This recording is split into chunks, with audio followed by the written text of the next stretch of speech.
Hello everyone and welcome back to S campus YouTube channel. I hope you all are fine. मैं आशा करता हूं कि आप सभी अच्छे होंगे।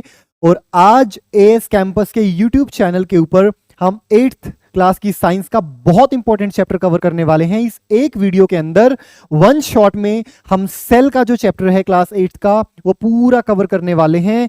और देखिए बच्चों, ये जो चैप्टर है क्लास 8th में भी आता है, क्लास 9th में भी आता है, +1 में भी आता है, ग्रेजुएशन में भी आता है। और ये जो चैप्टर है ये पूरी बायोलॉजी का फाउंडेशन है। कैसे फाउंडेशन मैं आपको बताता हूं। अगर मैं आपके सामने बायोलॉजी शब्द का इस्तेमाल करता हूं तो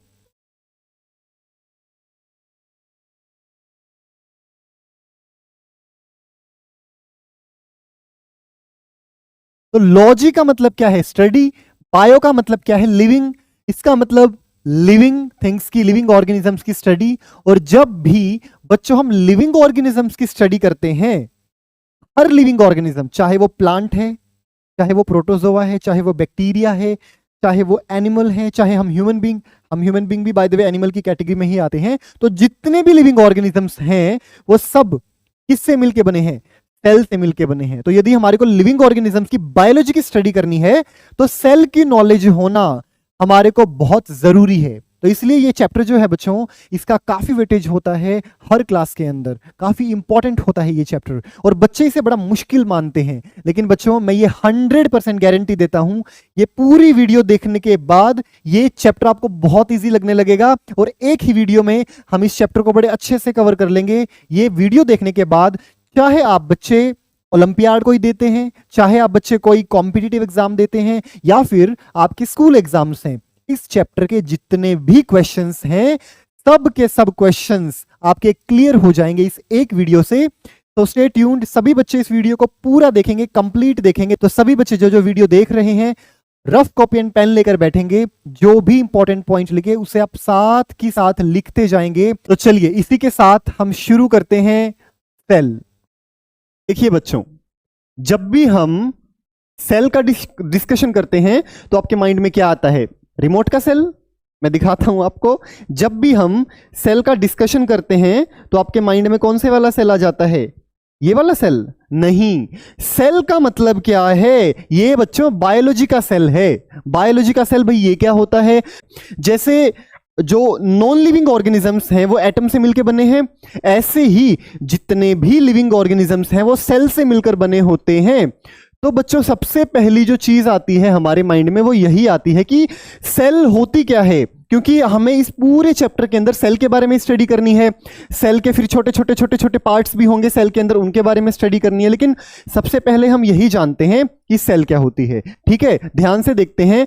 सेल, इससे सबसे पहले हम बोलेंगे बिल्डिंग ब्लॉक ऑफ लाइफ। हमारे जो लाइफ की बिल्डिंग ब्लॉक है। जैसे देखिए बच्चों, अगर हम एक घर बनाते हैं, ठीक है, वो घर बनाते टाइम सबसे बेसिक यूनिट जो बिल्डिंग ब्लॉक है, सबसे बेसिक यूनिट कौन सी होती है? ब्रिक, ईंटें होती है ना। बहुत सारी ईंटों को मिलाकर एक कमरा बनता है, बहुत सारे कमरों को मिलाकर एक घर बनता है। लेकिन जो सबसे छोटी इकाई है वो कौन सी है?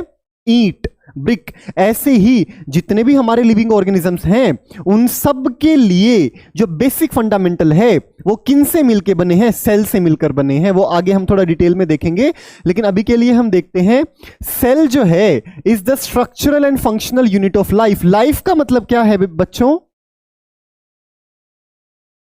जितने भी लिविंग ऑर्गेनिजम्स हैं, ऐसा बोल सकते हैं, लाइफ मतलब लिविंग ऑर्गेनिजम्स। ठीक है, तो जितने भी लिविंग ऑर्गेनिजम्स हैं वो सभी सेल से मिलकर बने हैं।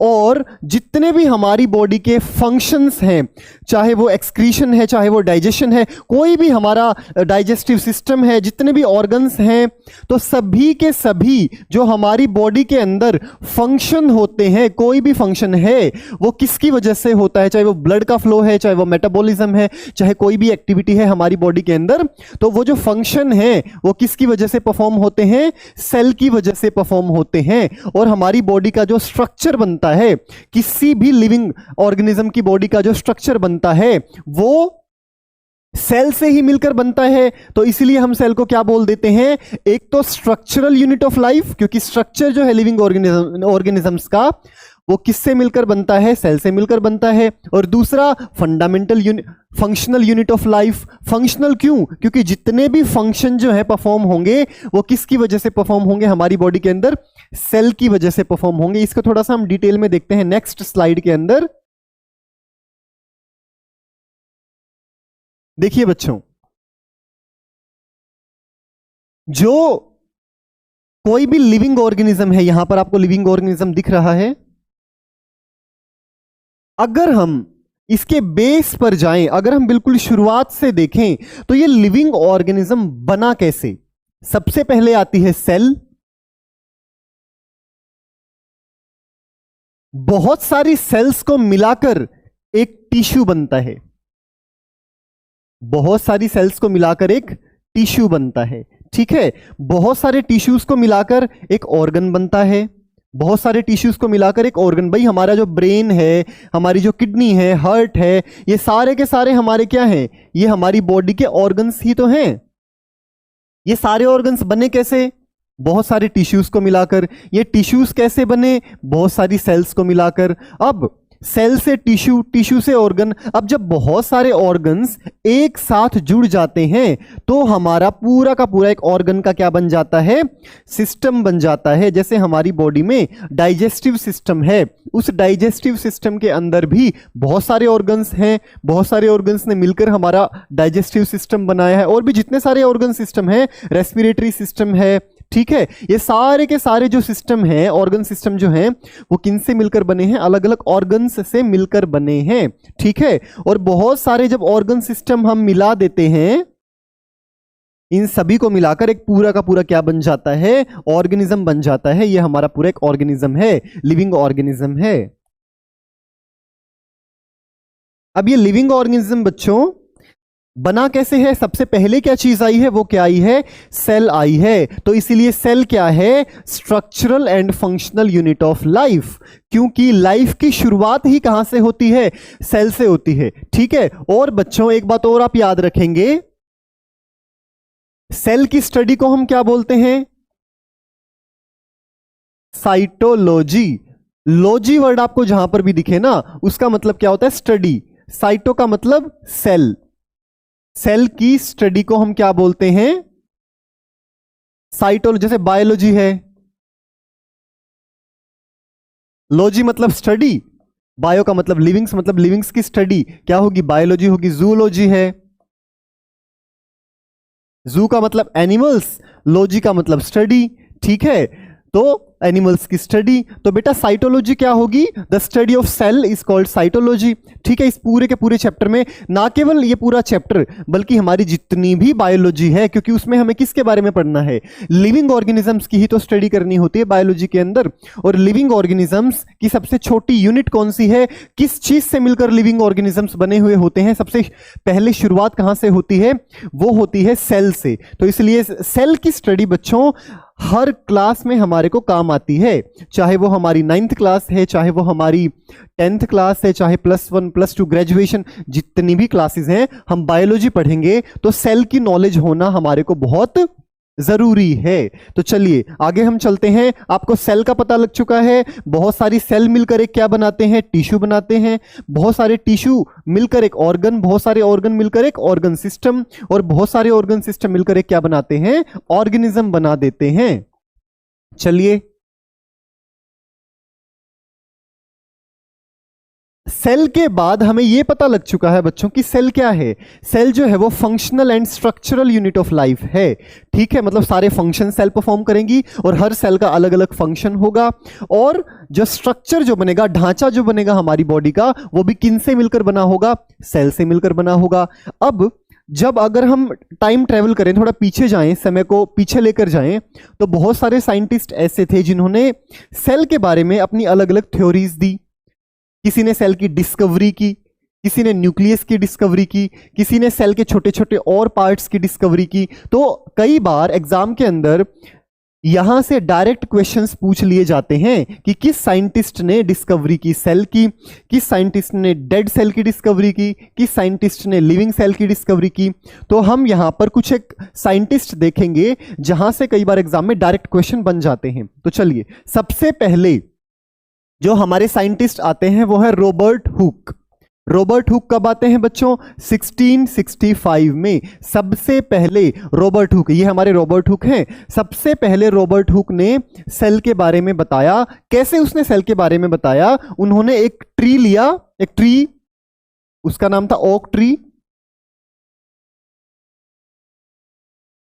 ओक ट्री की बार्कली, मतलब ये ऊपर की जो छाल का जो हिस्सा है ना, ये इसको उठाया, ठीक है, और इसके एक हिस्से को लिया, मतलब ये ओक ट्री लिया और इसका एक हिस्सा, एक छाल जैसे ऊपर की बोलते हैं ना, छाल को उतारा, और छाल को उतारने के बाद उसका भी एक हिस्सा लिया, ठीक है। उसका एक हिस्सा लेने के बाद माइक्रोस्कोप के अंदर उसको डाला, और जब उस टाइम पे बच्चों माइक्रोस्कोप जो है उनकी डिस्कवरी स्टार्ट ही हुई थी जिस टाइम पर रॉबर्ट हुक ने सेल के बारे में बताया, ठीक है। तो उसने क्या किया, ओक ट्री लिया, ओक ट्री का एक छोटा सा हिस्सा उठाया, एक छाल उठाई, बार्क, ठीक है, कॉर्क, और वो उठाने के बाद उसको किस में स्टडी किया? माइक्रोस्कोप में उसको रखा और उसको जूम करके देखा, भाई क्या है ये, इसमें क्या चीज है। तो ऐसे ये जो स्ट्रक्चर है बच्चों, ये स्ट्रक्चर किसको दिखा? हमारे जो रॉबर्ट हुक हैं उनको दिखा, ठीक है। अब ये इनको उन्होंने नाम क्या दे दिया? लिटिल रूम्स, जिसको हम सेल बोल देते हैं। ये छोटे छोटे छोटे छोटे जो आपको रूम्स दिख रहे हैं ना, इनको क्या बोल दिया? ये सेल बोल दिया, ठीक है। तो लेकिन बच्चों एक बात आपको ध्यान रखनी है, ये आउटर पार्ट था, ट्री का आउटर पार्ट था, और ये डेड पार्ट था, डेड सेल थी। मतलब कि जो रॉबर्ट हुक ने स्टडी करी वो सबसे पहले सेल की स्टडी करी। अगर एग्जाम में क्वेश्चन आ जाता है who discovered cell first, that is Robert Hooke. कब की? 1665 के अंदर। लेकिन ये जो सेल थी वो डेड सेल की स्टडी करी, मतलब कि जो जीवित नहीं है, नॉन लिविंग सेल, ठीक है। ये बात समझ में आई। उसके बाद एक और साइंटिस्ट आए जिनका नाम क्या था? एंटोनी वॉन ल्यूनहोक, ठीक है, ये एंटोनी वॉन ल्यूनहुक। अब ये जो है बच्चों, अब आप ये थोड़ा सा रिलेट करके चलेंगे कि ल्यू से लाइफ, एल से लाइफ, एल से ल्यू, लाइफ मतलब लिविंग बोल सकते हैं, लाइफ मतलब लिविंग। इसने तो करी डेड सेल की स्टडी। उसके बाद जो साइंटिस्ट आए एंटोनी वॉन ल्यूनहोक, इन्होंने किसकी स्टडी करी? लिविंग सेल को डिस्कवर किया। कब? 1674 में। इसके कितने साल के बाद? लगभग 9 साल के बाद इन्होंने, एंटोनी वॉन ल्यूनहोक ने लिविंग सेल की स्टडी करी। जो किसने डिस्कवरी करी? फर्स्ट लिविंग सेल की एंटोनी वॉन ल्यूनहोक ने। अगर एग्जाम में क्वेश्चन पूछ लिया जाता है who discovered living cell first, तो आप क्या बोलेंगे? किसने करी? Antonie van Leeuwenhoek. लेकिन बच्चों ये पूछ लिया जाए हु डिस्कवर्ड सेल, तो आप क्या लिख के आएंगे एग्जाम के अंदर? रॉबर्ट हुक इन 1665। इन्होंने डेड सेल की स्टडी की थी, डिस्कवरी की थी, और इन्होंने लिविंग सेल। चलिए, 2 साइंटिस्ट हैं बच्चों, कुछ साइंटिस्ट हमारे को ऐसे ही पढ़ने हैं, और ये आपको बच्चों एक बार थोड़ा ध्यान से पढ़ना है इन चीजों को, क्योंकि बच्चों ये साइंटिस्ट जो हैं वो बहुत इंपॉर्टेंट हैं, पूछ लिए जाते हैं एग्जाम्स के अंदर, तो इसीलिए आप बच्चों को बड़े ध्यान से इनको पढ़ना है। तो सबसे पहला साइंटिस्ट कौन सा आया? रॉबर्ट हुक 1665 में। उसके बाद कौन आया? एंटोनी वॉन ल्यूनहोक, जिन्होंने लिविंग सेल की डिस्कवरी करी। वो कब हुआ? 1674 में। उसके बाद चलिए,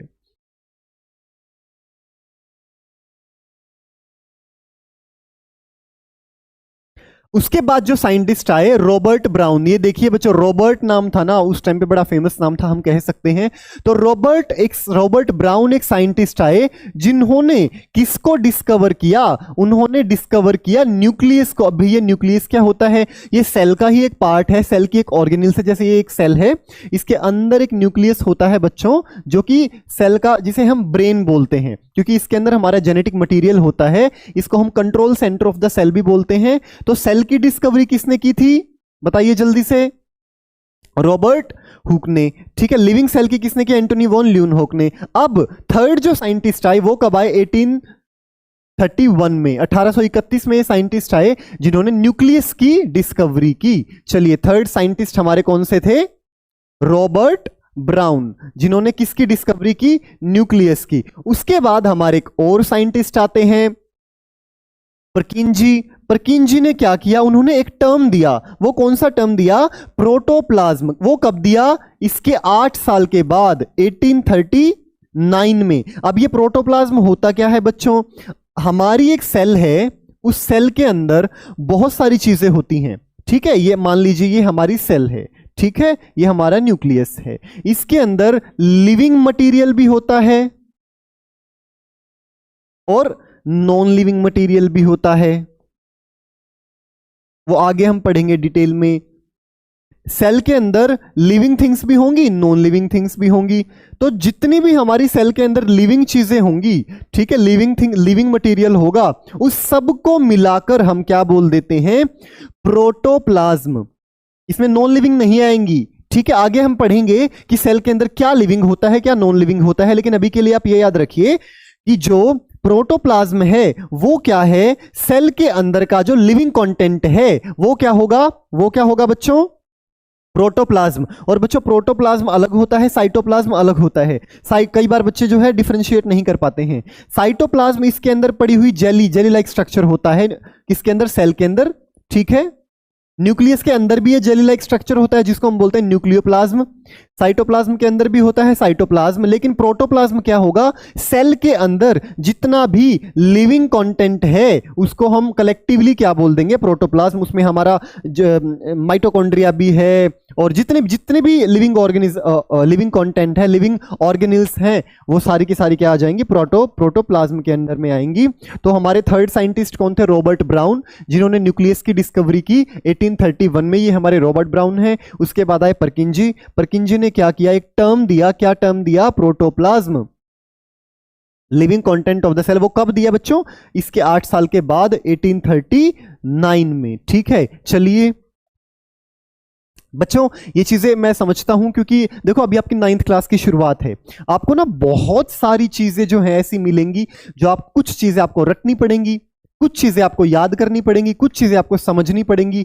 लेकिन बच्चों यहां पर आपका जो कंसंट्रेशन है वो 100% होना चाहिए, क्योंकि यहां से हमारी डेप्थ में स्टडी स्टार्ट हो जाती है साइंस की। अगर आप एक बार कंसंट्रेशन के साथ पढ़ लेंगे फिर उसके बाद आप चीजों को नहीं भूलते हैं, लेकिन एक बार आपको ध्यान से पढ़ना पड़ता है, ठीक है। ये साइंटिस्ट हैं, इनके नाम आपको याद रखने हैं और कब इन्होंने डिस्कवरी की और किस चीज की डिस्कवरी की, ये चीजें आपको याद करनी पड़ेंगी, ठीक है। चलिए उसके बाद 3 भाई आए, भाई मतलब समझ लीजिए 3 साइंटिस्ट आए।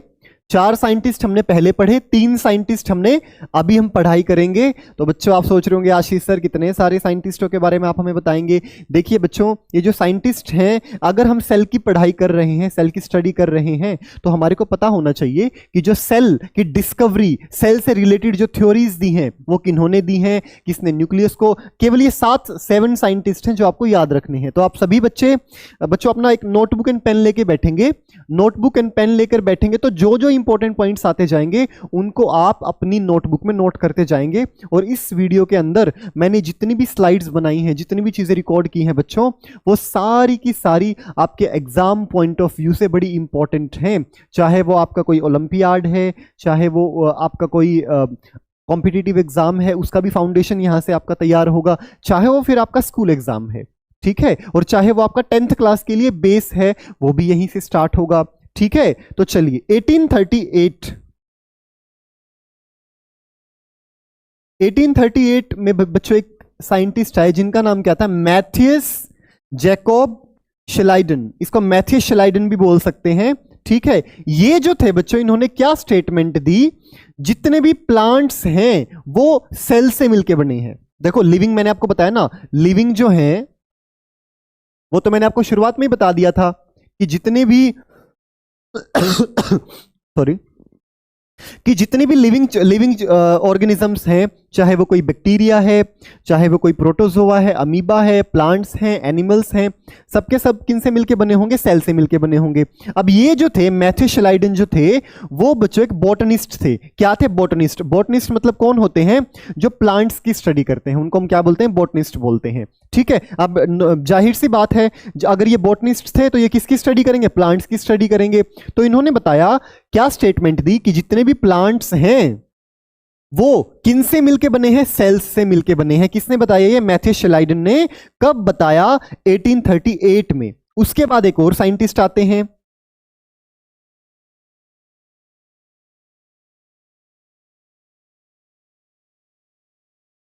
थियोडर श्वान। थियोडर श्वान जो थे बच्चों, वो एक जूलॉजिस्ट थे। जूलॉजिस्ट कौन होता है? जो एनिमल्स की स्टडी करता है। जू मतलब क्या? एनिमल्स, एनिमल्स ही तो होते हैं जू के अंदर। तो जूलॉजिस्ट क्या होता है बच्चों? जो एनिमल्स की स्टडी करता है।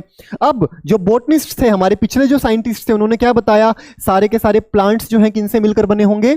किनसे मिलकर बने होंगे? सेल से मिलकर बने होंगे। ये जो थे वो जूलॉजिस्ट थे, मतलब एनिमल्स की स्टडी करने वाले। तो ये क्या बताएंगे? जितने भी हमारे जो एनिमल्स हैं वो किनसे मिलकर बने हैं?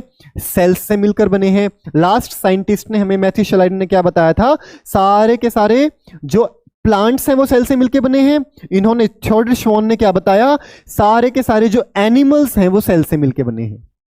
बात समझ में आई? एक ने प्लांट्स का बताया, एक ने एनिमल्स का बताया। अब इसके बाद एक और साइंटिस्ट आते हैं, या बच्चों आप नोट करते जाएंगे साथ के साथ। इसके बाद बच्चों एक और साइंटिस्ट आते हैं जिन्होंने ये बताया, बच्चों मतलब कि जो दो साइंटिस्ट आए थे उन्होंने ये कहा, भाई जो आपकी बातें हैं वो एकदम सही हैं, आपकी जो बातें हैं वो सही हैं। मतलब जो प्लांट्स हैं वो सेल से मिलके बने हैं, जो एनिमल्स हैं वो सेल से मिलके बने हैं, लेकिन ये सेल आती कहां से है? तो इन्होंने ये एक स्टेटमेंट दी। वो क्या स्टेटमेंट थी? इन्होंने अपनी लैंग्वेज में स्टेटमेंट दी। उस स्टेटमेंट को इन्होंने क्या कहा? ओमनिस सेल्यूला ई सेल्यूला। ये इन्होंने स्टेटमेंट दी। क्या स्टेटमेंट दी? ओमनिस सेल्यूला ई सेल्यूला। अब इसका मतलब क्या होता है? ठीक है, इसका मतलब होता है बच्चों, जितनी भी हमारी सेल्स हैं वो कहां से आती हैं? प्री एग्जिस्टिंग सेल्स से आती हैं। इसका मतलब क्या हुआ कि जो भी हमारी सेल हैं, अब हमारी सेल जो है बच्चों डिवाइड करते हैं। कैसे डिवाइड करती हैं? ये एक सेल है, इससे दो सेल्स बनेंगी, ये फिर इससे फिर से आगे सेल डिवाइड करेंगी, एक से दो, दो से चार, फिर यहां से फिर से सेल डिवाइड करेंगी।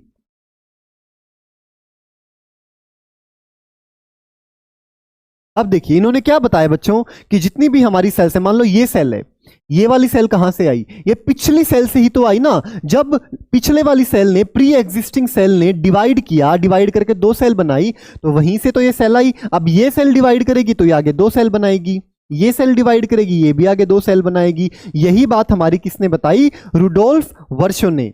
ठीक है, कब बताई?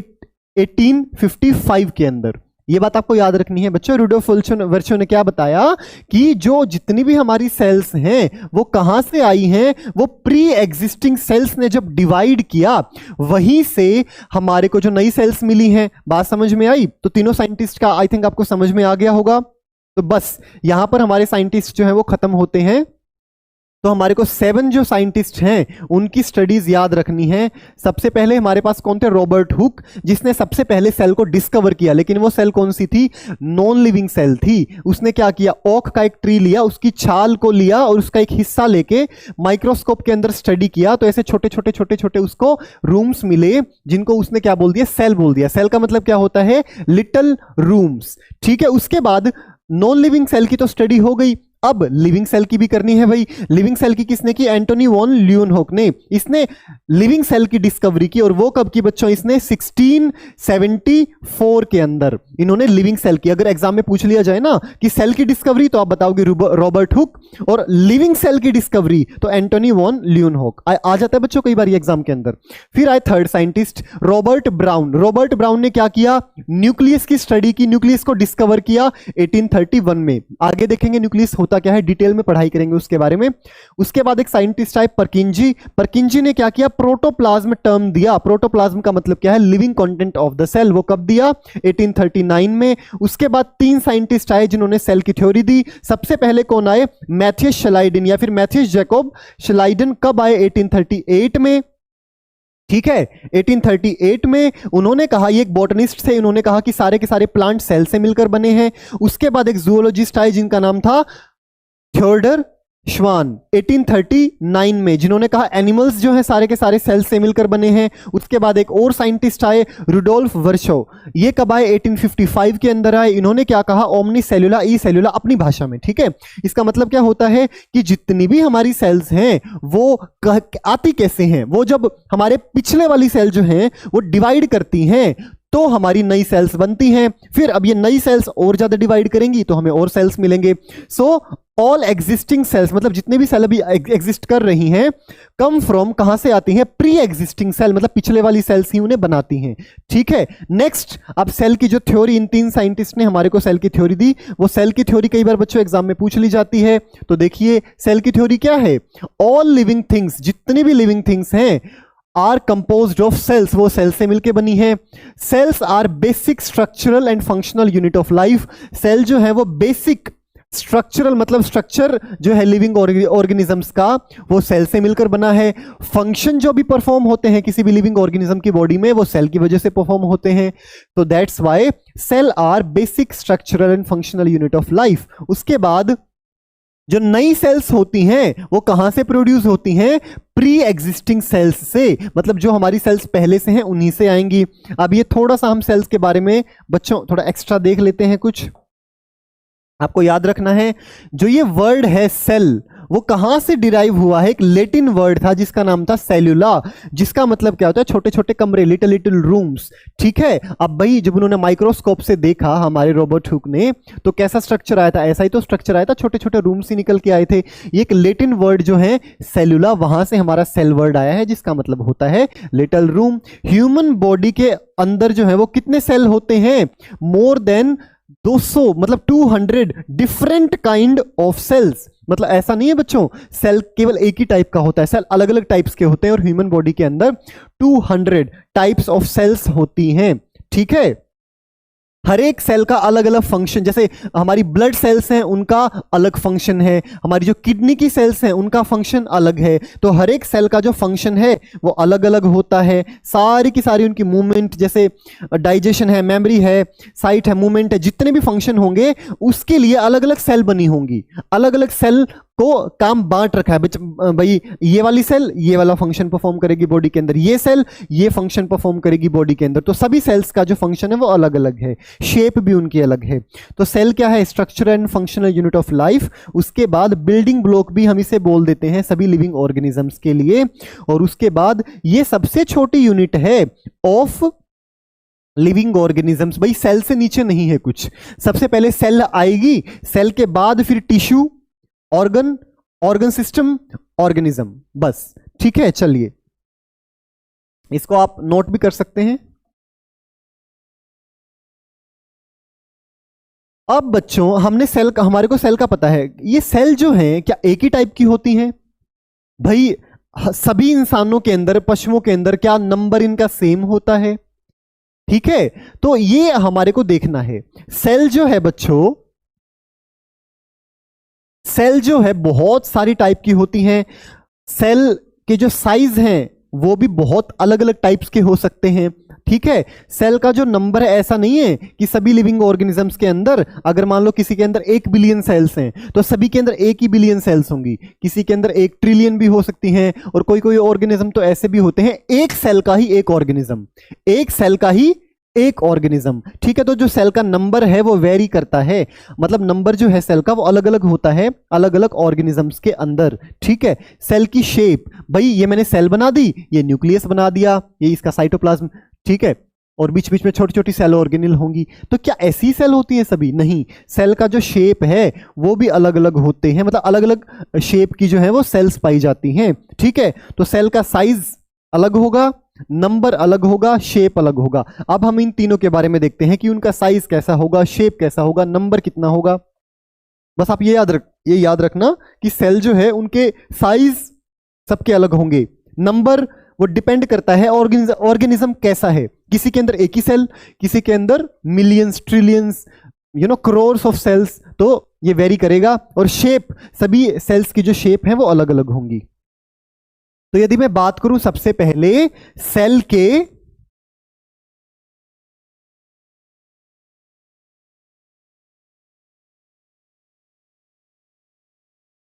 नंबर की, तो बेटा हमारे पास 2 तरीके के ऑर्गेनिजम्स होते हैं। पहला यूनिसेल्यूलर, दूसरा मल्टी सेल्यूलर। यूनि का मतलब बताओ क्या होता है? यूनि का मतलब क्या होता है? यूनि का मतलब होता है 1।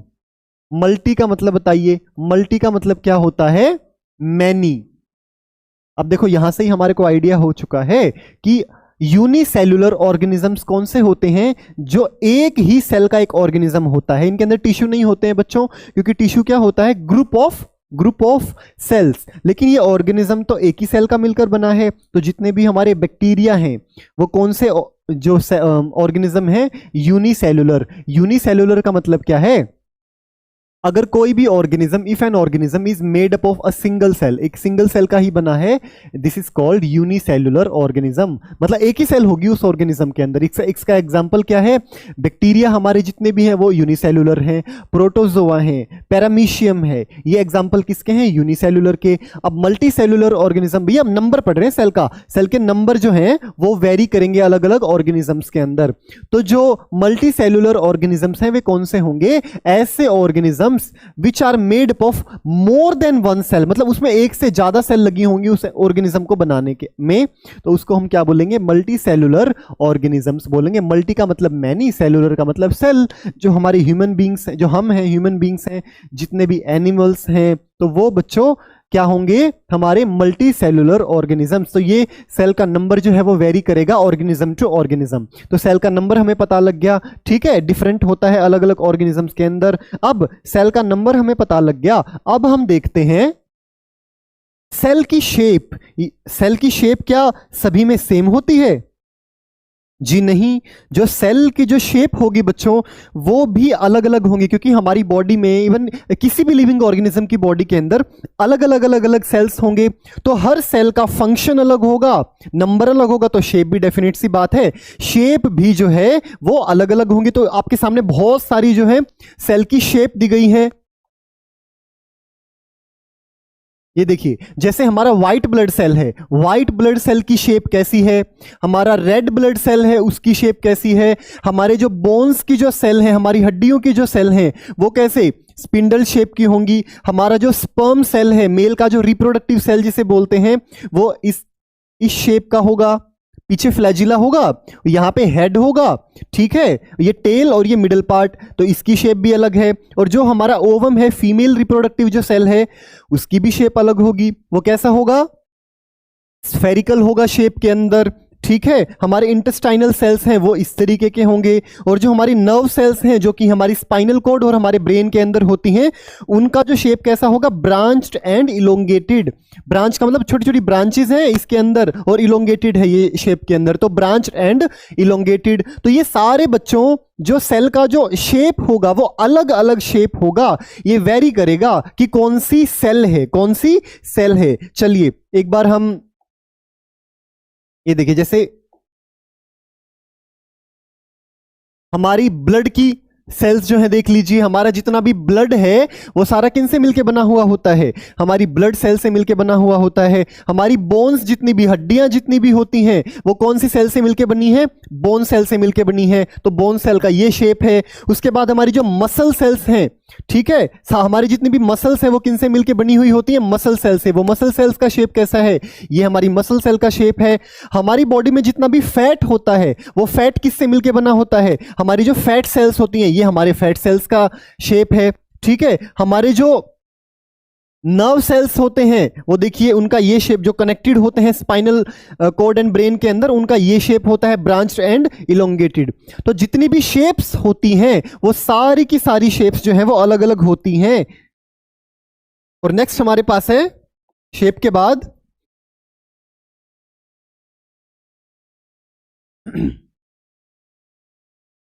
हमने अभी तक नंबर देख लिया, शेप देख लिया, अब मैं बात करता हूं सेल के साइज की। भाई जो हमारा सेल है और जो बैक्टीरिया का जो सेल है, क्या वो साइज में सेम होंगे? क्या इस पूरे पृथ्वी पर जितने भी सेल्स हैं, क्या उनका सेल का जो साइज है वो सेम होता है? जी बिल्कुल नहीं होता सेम, ठीक है। तो उनके साइज भी अलग अलग होंगे। यदि मैं बात करूं सबसे छोटा सेल, ये कई बार एग्जाम में बच्चों आ जाता है, तो ध्यान से इस बात को सुनना। सबसे छोटा सेल जो है वो कौन सा होगा, वो हमारा होगा माइकोप्लाज्मा। कौन सा होगा, माइकोप्लाज्मा। इसको हम दूसरी भाषा में, ये बैक्टीरिया होता है एक, ठीक है, इसको हम दूसरी भाषा में पीपीएलओ भी बोलते हैं। पे डी नहीं है बच्चों, ये ओ है, पीपीएलओ भी बोलते हैं प्लूरोनिमोनिया लाइक ऑर्गेनिज्म। ये जो एक ही सेल का ऑर्गेनिज्म है इसको हम क्या बोलेंगे? Pleuropneumonia like organism. ये हमारा सबसे छोटा सेल होता है। अगर एग्जाम के अंदर क्वेश्चन आता है कि सबसे छोटा सेल कौन सा है तो आप क्या बताएंगे? सबसे छोटा सेल है हमारा माइकोप्लाज्मा। कौन सा है? Mycoplasma. This is a bacteria. और इसका दूसरे शब्दों में नाम में कहूं तो पीपीएलओ भी बोलते हैं, प्लूरोनिमोनिया लाइक ऑर्गेनिज्म। ये आपको याद रखना है। अब ये तो हुई सबसे छोटे सेल की बात। अब अगर मैं बात करूं सबसे बड़ा सेल कौन सा है, सबसे बड़ा सेल कौन सा होगा? वो होगा ऑस्ट्रिच का एग। शुतुरमुर्ग आपने देखा होगा, उसका अंडा जो होता है ये सबसे बड़ा सेल होता है। ठीक है, तो सबसे छोटा सेल कौन सा होगा? माइकोप्लाज्मा। सबसे बड़ा सेल होगा ऑस्ट्रिच का एग। ठीक है, सबसे लार्जेस्ट सेल। और यदि सबसे मैं लंबे सेल की बात करूं वो कौन सा होगा? Nerve cell, neuron cell. ठीक है, और उसके बाद अगर मैं बात करूं ह्यूमन बॉडी के अंदर, ये तो हुआ अभी ओवरऑल, हमने ओवरऑल देख लिया। अगर मैं ह्यूमन बॉडी के अंदर बात करूं तो ह्यूमन बॉडी के अंदर सबसे छोटा और सबसे बड़ा सेल कौन सा होगा? ये भी हमारे को जानना है। ह्यूमन बॉडी के अंदर सबसे छोटा सेल कौन सा होगा? Sperm cell.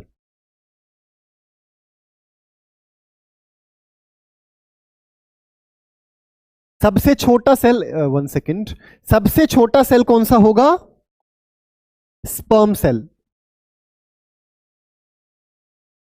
ये सबसे छोटा होगा ह्यूमन बॉडी के अंदर। और यदि मैं ह्यूमन बॉडी के अंदर बड़े सेल की बात करूं, सबसे बड़ा सेल कौन सा होगा? वो होगा ओवम। ये आप रिप्रोडक्शन वाले चैप्टर में ध्यान से पढ़ेंगे आगे चलकर। ठीक है, तो ह्यूमन बॉडी का सबसे छोटा सेल स्पर्म, ह्यूमन बॉडी का सबसे बड़ा सेल ओवम, वैसे सबसे छोटा सेल माइकोप्लाज्मा या फिर पीपीएल, प्लूरोनिमोनिया लाइक ऑर्गेनिज्म, और सबसे बड़ा ऑस्ट्रिच का एक, सबसे लंबा नर्व सेल। ये 5 बातें आपको याद रखनी है। तो ये हुआ हमारा सेल का साइज। अब बच्चों ये दिस इज वेरी इंपॉर्टेंट, इसको आपको बड़े अच्छे से करना है। आपको पता होना चाहिए कि सेल जो है उसका डायग्राम कैसे बनेगा। ये हमारा एनिमल सेल है, ये हमारा प्लांट सेल है। भी प्लांट्स के अंदर अलग सेल होंगे, एनिमल के अंदर अलग सेल होंगे। ये हमारा एनिमल सेल है, ये हमारा प्लांट सेल है। ये कई बार एग्जाम्स में पूछ लिया जाता है, सेल का डायग्राम आपको आना चाहिए। क्या सर आशीष सर ऐसे ही डायग्राम बनाकर आना है? जी बिल्कुल नहीं, आपकी लेबलिंग ठीक होनी चाहिए। डायग्राम आप अपने हिसाब से बना सकते हैं। ठीक है, तो बाय द वे ये हमारे जैसे प्लाज्मा मेम्ब्रेन है, ठीक है, सेंट्रियोल है, गोल्जी अपरेटस है, ये आपकी लेबलिंग बड़े अच्छे से होनी चाहिए। अब आपको पता होना चाहिए जो सेल वॉल है वो सेल वॉल प्लांट के अंदर होती है, एनिमल्स के अंदर नहीं होती है। तो ये बातें आपको पता होनी चाहिए। भाई लेबलिंग अच्छी हो जाए उसके बाद आपका डायग्राम ठीक माना जाता है। ठीक है, चलिए नेक्स्ट हम चलते हैं। अब हम ये देख लेते हैं बच्चों कि ये सेल सेल सेल क्या है, ये सेल मतलब दिखती कैसे है। हम एक बार 3D एनिमेशन से देख लेते हैं कि सेल होती कैसी है, क्या क्या सेल के अंदर होता है। तो ये बच्चों हमारी एक सेल है। ठीक है, एक बार ध्यान से देख लेंगे। इस सेल के भी जैसे मैंने आपको स्टार्टिंग में बताया था कि सेल का मतलब क्या था? Little room. अब रूम के अंदर ऐसा तो है नहीं कि कमरे खाली होते हैं हमारे घरों के अंदर, उस रूम के अंदर तो चेयर भी होती है। अब मैं अपने सामने ही देखूं, मेरे सामने ये एक व्हाइट बोर्ड भी रखा है, फैन भी है, ट्यूबलाइट्स भी हैं, कर्टेन्स भी हैं, टेबल है, चेयर है, सब कुछ तो है। तो एक लिटिल रूम के अंदर कितनी सारी चीजें हैं। तो सेल भी हमारी क्या है? एक लिटिल रूम ही तो बताया था हमारे रॉबर्ट हुक ने। ठीक है, अभी सेल के अंदर छोटे छोटे छोटे छोटे छोटे छोटे ऑर्गेनिल्स प्रेजेंट होंगे जिनको हम क्या बोल देते हैं? सेल की ऑर्गेनेलीज बोल दो या ऑर्गेनिल्स बोल दो। सेल के छोटे छोटे पार्ट्स प्रेजेंट होते हैं। ठीक है, ये देखिए ये हमारा सेल है, ये सेल की प्लाज्मा मेम्ब्रेन है। ये साइट जितना भी आपको ये फ्लूइड दिख रहा है अंदर, ये क्या है? साइटोप्लाज्म है। ये हमारा न्यूक्लियस है। न्यूक्लियस के बाहर अगर अंदर जाते हैं तो ये हमारा डीएनए है। ये डीएनए क्रोमेटिन की फॉर्म में है, बाद में ये क्रोमोसोम बन जाता है सेल डिवीजन के टाइम पर कंडेंस होने के बाद। ठीक है, और इसी के अंदर हमारा जो न्यूक्लियोलस होता है न्यूक्लियस के अंदर, which is nucleus of the nucleus, which means ये देखिए हमारा क्रोमेटिन अब क्रोमोसोम्स के अंदर बदल गई। सारी चीजें सेल के अंदर हैं। ठीक है, आपको याद रखना है बच्चों, एक एक चीज को हम बड़े ध्यान से पढ़ेंगे आगे चलकर। ये हमारा न्यूक्लियोलस है जहां से राइबोसोम्स क्रिएट होते हैं। ठीक है, और इसके अलावा भी हमारे छोटे छोटे ऑर्गन्स हैं इसके अंदर, जैसे ये गोल्जी अपरेटस है। ठीक है, इसके बाद यहाँ पे लाइसोसोम है, माइटोकॉन्ड्रिया है, राइबोसोम्स भी होते हैं इसके अंदर। तो ये सारी चीजों को हमारे को पढ़ना है। बस मैंने यहां पर एक ओवरव्यू दे दिया आपको 3D एनिमेशन की हेल्प से कि ऐसी सेल हमारी दिखती है। चलिए अब हम देखते हैं कि सेल के जो मेन जो पार्ट्स हैं वो कौन से हैं। तो सबसे पहले हमारे पास आता है बच्चों, सबसे पहले आता है प्लाज्मा मेम्ब्रेन, जिसको हम सेल मेम्ब्रेन भी बोल सकते हैं। शॉर्ट फॉर्म में हम इनको क्या बोल सकते हैं? पीएम और सीएम, पीएम या फिर सीएम। तो सबसे पहले क्या आता है, चलो मैं यहां पर कहीं बना देता हूं आपके आसपास। ये देखिए, ये हमारी सेल है, ठीक है। तो ये आउटर लेयर जो होगी किसकी? सेल की, वो कौन सी होगी? पीएम या सीएम, प्लाज्मा मेम्ब्रेन। भाई प्लाज्मा मेम्ब्रेन भी बोल देंगे उसको, या सेल मेम्ब्रेन, ठीक है। अब ये जो मेम्ब्रेन होगी ये बच्चों फ्लेक्सिबल होती है। ये सबसे आउटर मोस्ट कवरिंग होती है। किसकी आउटर मोस्ट कवरिंग? सेल की outermost covering of the cell. और यही जो कवरिंग है वो परमिशन देती है सेल को कि कौन सी चीज अंदर आएगी और कौन सी चीज सेल से बाहर जाएगी। उसकी परमिशन कौन देगा? ये जो हमारी सेल वॉल है, ये परमिट करती है किसको? एंट्री या फिर एग्जिट को, कुछ जितने भी मटेरियल होते हैं। इसीलिए हम इसको क्या बोल देते हैं? Selectively permeable membrane. Selectively permeable का मतलब है कि ये परमिशन देती है, लेकिन किसको परमिशन देती है? केवल सिलेक्टेड मटेरियल को ही परमिशन देती है, सबको परमिशन नहीं देती है। नखरे वाली चीज है ये, ठीक है। ये डिसाइड करेगी, इसको अंदर आना है, कम इन, तुझे मैं अंदर नहीं आने दूंगी, गो आउट। आप समझ रहे हो मेरी बात को? तो ये जो सेल वॉल है यही परमिशन देगी किसी भी मटेरियल को सेल के अंदर जाना है या सेल से बाहर आना है, ठीक है। तो पहली हमारी सेल वॉल हो गई, सॉरी प्लाज्मा मेम्ब्रेन हो गई या फिर सेल मेम्ब्रेन हो गई। उसके बाद आता है सेल वॉल। ये फ्लेक्सिबल होती है बच्चों, ये फ्लेक्सिबल होती है, लेकिन सेल वॉल इसके बाहर की कवरिंग, जैसे मैं एक सेकंड रुकिए, अब मैं एक और यहां पर, जैसे ये हमारी सेल है, ठीक है, ये हमारी सेल की मेम्ब्रेन है। अब इसके भी बाहर हमारी एक अलग से आई होप आपको दिख तो रहा है, हाँ जी, इसके भी बाहर हमारी एक कवरिंग होती है।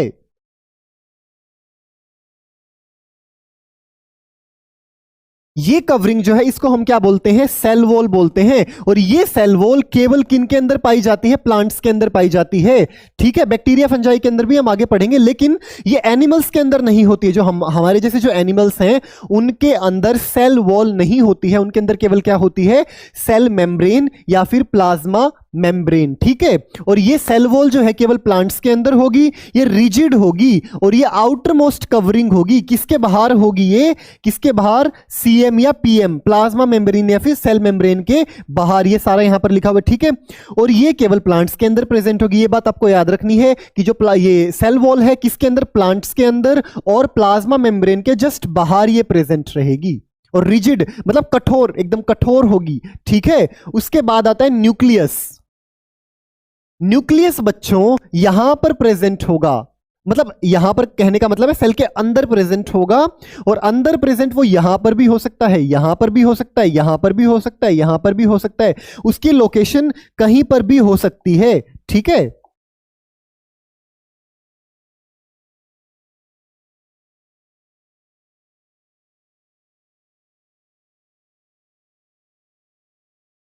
तो यहां पर मान लो न्यूक्लियस है। अब इस न्यूक्लियस को क्या कहा जाता है? ब्रेन ऑफ द सेल कहा जाता है। क्या कहा जाता है? Brain of the cell. इसकी 2 लेयर्स होती हैं इस न्यूक्लियस की, आगे मैं डिटेल में पढ़ाऊंगा बच्चों। इसकी 2 लेयर, बाई लेयर होती है, 2 लेयर होती है न्यूक्लियस के अंदर, ठीक है। Nucleus, brain of the cell, ठीक है। ये डबल लेयर होती है इसके अंदर, जिसको हम क्या बोल देते हैं? Nuclear membrane. 2 न्यूक्लियर मेम्ब्रेन होती हैं, और इन दोनों न्यूक्लियर मेम्ब्रेन, जैसे देखो सेल की मेम्ब्रेन, सेल मेम्ब्रेन, न्यूक्लियस की मेम्ब्रेन, न्यूक्लियर मेम्ब्रेन। लेकिन ये न्यूक्लियर मेम्ब्रेन होंगी कितनी? 2 होंगी, जिसको कलेक्टिवली हम क्या बोल देते हैं? Nuclear envelope. आगे पढ़ेंगे ध्यान से। और इस न्यूक्लियस के अंदर छोटे छोटे छोटे छोटे पोर्स होते हैं। क्या होते हैं इसके अंदर? छोटे छोटे पोर्स। ये देखिए ऐसे छोटे छोटे छेद होते हैं, मतलब इस न्यूक्लियस के अंदर छोटे छोटे छेद होते हैं। अब इन छेद के थ्रू क्या होता है? जिस भी मटेरियल को न्यूक्लियस से बाहर जाना है, मतलब न्यूक्लियोप्लाज्म, यहां पर एक न्यूक्लियोप्लाज्म, ये जेली लाइक स्ट्रक्चर होगा। न्यूक्लियस के अंदर का प्लाज्म जो फ्लूइड मटेरियल है, या न्यूक्लियस के अंदर से यदि किसी को बाहर जाना है तो वो इन छेद के थ्रू ही बाहर जाएगा, इन पोर्स के थ्रू ही बाहर जाएगा। और यदि किसी मटेरियल को साइटोप्लाज्म से न्यूक्लियस के अंदर आना है, वो भी इन छेद के थ्रू आएगा, ठीक है। ट्रांसफर ऑफ मटेरियल किसका काम है? और क्रोमोसोम्स का किसका काम है? इन न्यूक्लियर पोर्स का काम है। तो सबसे पहले plasma membrane, cell wall, nucleus, फिर है साइटोप्लाज्म। साइटोप्लाज्म क्या होगा? It's a jelly like substance which is present in the cell. अब यहां पर बहुत सारा जेली लाइक सब्सटेंस प्रेजेंट होगा बच्चों। थोड़ा हम ओवरव्यू देख रहे हैं बच्चों, इसके बाद हमें डिटेल में भी पढ़ना है। ये फ्लूइड कंटेंट होगा inside the plasma membrane. Plasma membrane के अंदर कुछ ऐसे पानी की तरह पड़ा हुआ होगा, जिसको हम क्या बोल देते हैं? प्लाज्मा मेम्ब्रेन बोल देते हैं। लेकिन न्यूक्लियस के बाहर, मतलब न्यूक्लियस को छोड़ दो बस, न्यूक्लियस के बाहर सब जगह क्या पड़ा होगा? फ्लूइड पड़ा होगा, जिसको हम क्या बोल देंगे? साइटोप्लाज्म। साइटो का मतलब सेल, प्लाज्म का मतलब फ्लूइड। ठीक है, सेल के अंदर जो फ्लूइड पड़ा है न्यूक्लियस को छोड़कर, क्योंकि न्यूक्लियस का जो फ्लूइड होगा वो तो क्या होगा? न्यूक्लियोप्लाज्म होगा। फिर सेल की छोटी छोटी ऑर्गेनेल्स भी होंगी, मतलब छोटे छोटे छोटे पार्ट्स होंगे सेल के अंदर। वो कौन से होंगे? जैसे माइटोकॉन्ड्रिया है, गोल्जी बॉडी है, ये सभी सेल के अंदर होंगे। कुछ सिंगल मेम्ब्रेन बाउंड होंगे, कुछ डबल मेम्ब्रेन होगी, कुछ की तो मेम्ब्रेन ही नहीं होगी। तो ये सारा हमारे को पढ़ाई करनी है। ठीक है, देखिए जैसे अगर मैं बात करूं, ये तो ये दिख रहे हैं ना आपको छोटे छोटे, तो सेल के ऑर्गेनेल्स हैं। गोल्जी एपरेटस है, लाइसोसोम है, माइटोकॉन्ड्रिया। अब ये पानी सा दिख रहा है आपको इसके अंदर, ये हमारा साइटोप्लाज्म है। ये पानी पानी सा दिख रहा होगा ना सारा, ये साइटोप्लाज्म है। सारी की सारी ये सेल के छोटे छोटे पार्ट्स जो हैं इसी के अंदर पड़े हुए हैं। किसके अंदर? साइटोप्लाज्म के अंदर। ये हमारा और ये एंडोप्लाज्मिक रेटिकुलम, ये mitochondria, lysosome, Golgi apparatus. Golgi apparatus कहां गया? ये रहा गोल्जी एपरेटस। ये सारे सेल के ऑर्गेनेल्स हैं। अब ये हमारा न्यूक्लियस है, इसकी दो मेम्ब्रेन होंगी। ठीक है, ये छोटे छोटे छेद दिख रहे हैं इनके अंदर से, देखिए ये बाहर आ रहा है राइबोसोम्स। ये जो छोटे छोटे छेद हैं इनको क्या बोल देंगे? न्यूक्लियस के पोर्स बोल देंगे। ये देखिए इनके थ्रू हम अंदर गए, इसी के न्यूक्लियस के अंदर फिर हमारा जेनेटिक मटीरियल प्रेजेंट होगा। ठीक है, अब मैं यहां पे अगर ड्रॉ करके दिखाऊं आपको, ये हमारी सेल, ये इसकी प्लाज्मा मेम्ब्रेन। लेकिन प्लांट्स के अंदर, मैं थोड़ा मोटा बना देता हूं इसको, ये हमारी सेल है, इसी के अंदर ये हमारी प्लाज्मा मेम्ब्रेन या फिर cell membrane of the cell है। इसी के बाहर हमारी क्या प्रेजेंट होगी? सेल वॉल प्रेजेंट होगी। लेकिन ये केवल प्लांट्स के अंदर होगी। ठीक है, आई होप आपको अच्छे से दिख रहा होगा। उसके बाद इसके अंदर क्या होगा? न्यूक्लियस होगा। इसके न्यूक्लियस के अंदर भाई यहाँ पे छेद होंगे छोटे छोटे छोटे छोटे। ठीक है, इन छेद के थ्रू ये ट्रांसपोर्ट करेगा मटेरियल्स का। इसके अलावा इसके अंदर साइटोप्लाज्म होगा। क्या होगा बच्चों? साइटोप्लाज्म। मतलब ये पूरा फ्लूइड ऐसे पानी की तरह बिखरा हुआ होगा पूरी सेल के अंदर। और ठीक है, और इसके अलावा इस सेल के अंदर छोटी छोटी छोटी छोटी ऑर्गेनेल्स प्रेजेंट होंगी। कौन सा कलर लूं? ये ठीक है। जैसे यहां पे एंडोप्लाज्मिक रेटिकुलम होगा न्यूक्लियस के चारों तरफ। ठीक है, यहां पे गोल्जी बॉडी होंगी, लाइसोसोम्स होंगे, इनका अलग अलग फंक्शन होगा। तो क्या क्या होगा सेल के अंदर? Cell wall, plasma membrane, cytoplasm, nucleus और सेल के छोटे छोटे पार्ट्स। ये हम एक एक पार्ट को बड़े ध्यान से समझेंगे।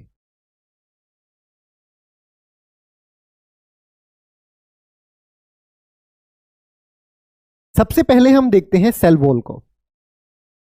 सेल वॉल, सबसे पहले तो मुझे ये बताओ बच्चों, सेल वॉल जो है वो किसके अंदर प्रेजेंट होगी? सेल वॉल केवल एनिमल्स के अंदर, सॉरी केवल प्लांट्स के अंदर प्रेजेंट होगी।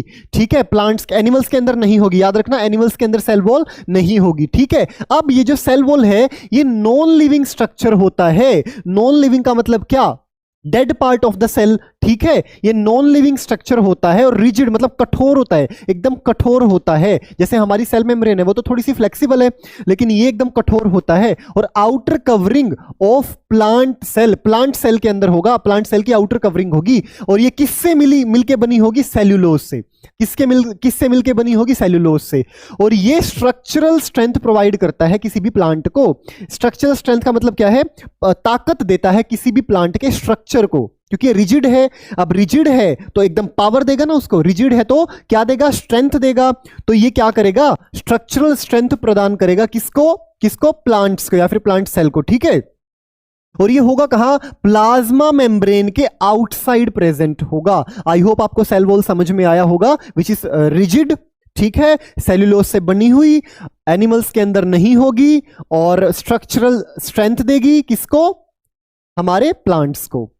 अब थोड़ा सा हमारे को यह भी पता करना है कि जो हमारी सेल वॉल है, सेल वॉल का आपको समझ में आ गया होगा बच्चों, सेल वॉल रिजिड स्ट्रक्चर है। और स्ट्रक्चरल स्ट्रेंथ प्रदान करती है प्लांट को। इसका फंक्शन मेन क्या है, ये परमिट करेगा प्लांट को, फंजाई को या फिर क्योंकि अच्छा ये और बात हम देख लेते हैं कि सेल वॉल किसके अंदर प्रेजेंट होती है, किसके अंदर प्रेजेंट नहीं होती है, आराम एक टेबल के थ्रू। ये आपकी टेबल है, प्लांट के अंदर प्रेजेंट होगी, बैक्टीरिया के अंदर प्रेजेंट होगी, फंजाई के अंदर प्रेजेंट होगी, एनिमल्स और वायरस के अंदर एब्सेंट होगी। अगर एग्जाम के अंदर आपसे ये पूछ लिया जाए ना, कई बार घुमा के क्वेश्चंस पूछ लेते हैं कि जो एनिमल की जो सेल वॉल है वो किस चीज से मिलके बनी है, आपको क्या लिख के आना है? आप सोच में पड़ जाओगे, अरे यार एनिमल की सेल वॉल वो तो होती नहीं। हाँ, लिख के आओगे there is no cell wall in animals, there is no cell wall in virus. तो ये आप बात आपको ध्यान देने की है, ठीक है। अब यदि प्लांट की सेल वॉल है वो किससे मिलके बनी होगी, सेल्यूलोज से मिलके बनी होगी, मैंने आपको पहले बता दिया है। और जो बैक्टीरिया की जो सेल वॉल है वो किससे मिलके बनी होगी, पेप्टिडोग्लाइकन। ये ध्यान रखना बच्चों, this is important, peptidoglycan. Fungi की सेल वॉल काइटिन, जिसको चिटिन चिटिन भी बोल देते हैं, काइटिन, काइटिन से मिलकर किसकी बनी होगी, फंजाई की सेल वॉल। पेप्टिडोग्लाइकन बैक्टीरिया की सेल वॉल, प्लांट की सेल वॉल किससे मिलकर बनी होगी, सेल्यूलोज से। ये आपको याद रखना है। और एनिमल और वायरस के अंदर तो होती नहीं है। तो बच्चों फंक्शन क्या होगा सेल वॉल का, ये सेल वॉल देखो बच्चों, अगर हम किसी गुब्बारे के अंदर पानी भरते जाएं भरते जाएं भरते जाएं भरते जाएं, एक टाइम पे क्या होगा, वो सेल फट जाएगा, बस्ट हो जाएगा, वो गुब्बारा बस्ट हो जाएगा, है ना। अब अगर यहां पर एक सेल है, ये हमारी जो सेल वॉल है ये सेल है, ठीक है। अब इसके अंदर क्या है, पानी भरता जा रहा है, लिक्विड मटेरियल कोई भी भरता जा रहा है। सेल वॉल क्या करेगा, इसको बस्ट होने से बचा लेगा। इसको पूरा जितना ही प्रेशर ये अंदर से बाहर लगाएगी सेल, उतना ही प्रेशर ये अंदर लगाएगा, तो इसको बस्ट होने से बचाएगा। कौन बचाएगा, ये मेन फंक्शन है किसका, सेल वॉल का। ये परमिट, सबसे पहली बात तो परमिट करेगा प्लांट, फंजाई एंड बैक्टीरिया के सेल्स को to resist bursting in hypotonic environment. Hypotonic क्या होता है वो हम आगे देखते हैं। इसका मतलब है जब भी हम सेल को किसी हाइपोटोनिक सॉल्यूशन के अंदर डालते हैं, हाइपोटोनिक सॉल्यूशन के अंदर क्या होता है बच्चों, सेल के अंदर वाटर कम होता है तो बाहर से वाटर आ जाता है सेल के अंदर, ठीक है। तो ज्यादा ना आ जाए तो, और ज्यादा आने से सेल बर्स्ट भी हो सकती है। उस कंडीशन के अंदर क्या होता है, सेल वॉल उसको प्रोटेक्ट करती है हाइपोटोनिक एनवायरनमेंट में जब सेल को डालते हैं, ठीक है। अब सेल जो है एब्जॉर्ब करती है वाटर बाय ऑस्मोसिस, ऑस्मोसिस के थ्रू सेल जो है वाटर को एब्जॉर्ब करती है, तो उसको स्वेलिंग हो जाएगा, भाई फूल जाएगी सेल तो, ठीक है। और प्रेशर बनेगा against cell wall, cell wall के अगेंस्ट ही तो प्रेशर बनेगा, यहां पे तो प्रेशर लगेगा, लेकिन सेल वॉल उसको फटने ही नहीं देगा, सेल वॉल जो है बस्ट होने ही नहीं देगा। तो ये फंक्शन है सेल वॉल का, आपको याद रखना है, ठीक है। सेल वॉल जो है इक्वल प्रेशर डाल देगी उसको, जो स्वोलन पार्ट है उसके ऊपर, ठीक है। ये आपको बच्चों याद रखना है, ये आपका मेन फंक्शन है कि बस्ट होने से बचाएगा जब हम किसी सेल को हाइपोटोनिक सॉल्यूशन के अंदर डाल लेंगे, ठीक है। चलिए नेक्स्ट, ये सेल वॉल हमारा कंप्लीट हुआ। उसके बाद आती है हमारी प्लाज्मा मेम्ब्रेन। क्या आती है हमारी, प्लाज्मा मेम्ब्रेन। प्लाज्मा मेम्ब्रेन मैंने आपको स्टार्टिंग में बताया था, ये एनिमल्स के अंदर होती है, ये हमारी प्लाज्मा मेम्ब्रेन है। अभी 3D भी देखेंगे तो ये कुछ ऐसा इसका स्ट्रक्चर होता है, मतलब देखो ये थोड़ा मैं एक सेकेंड,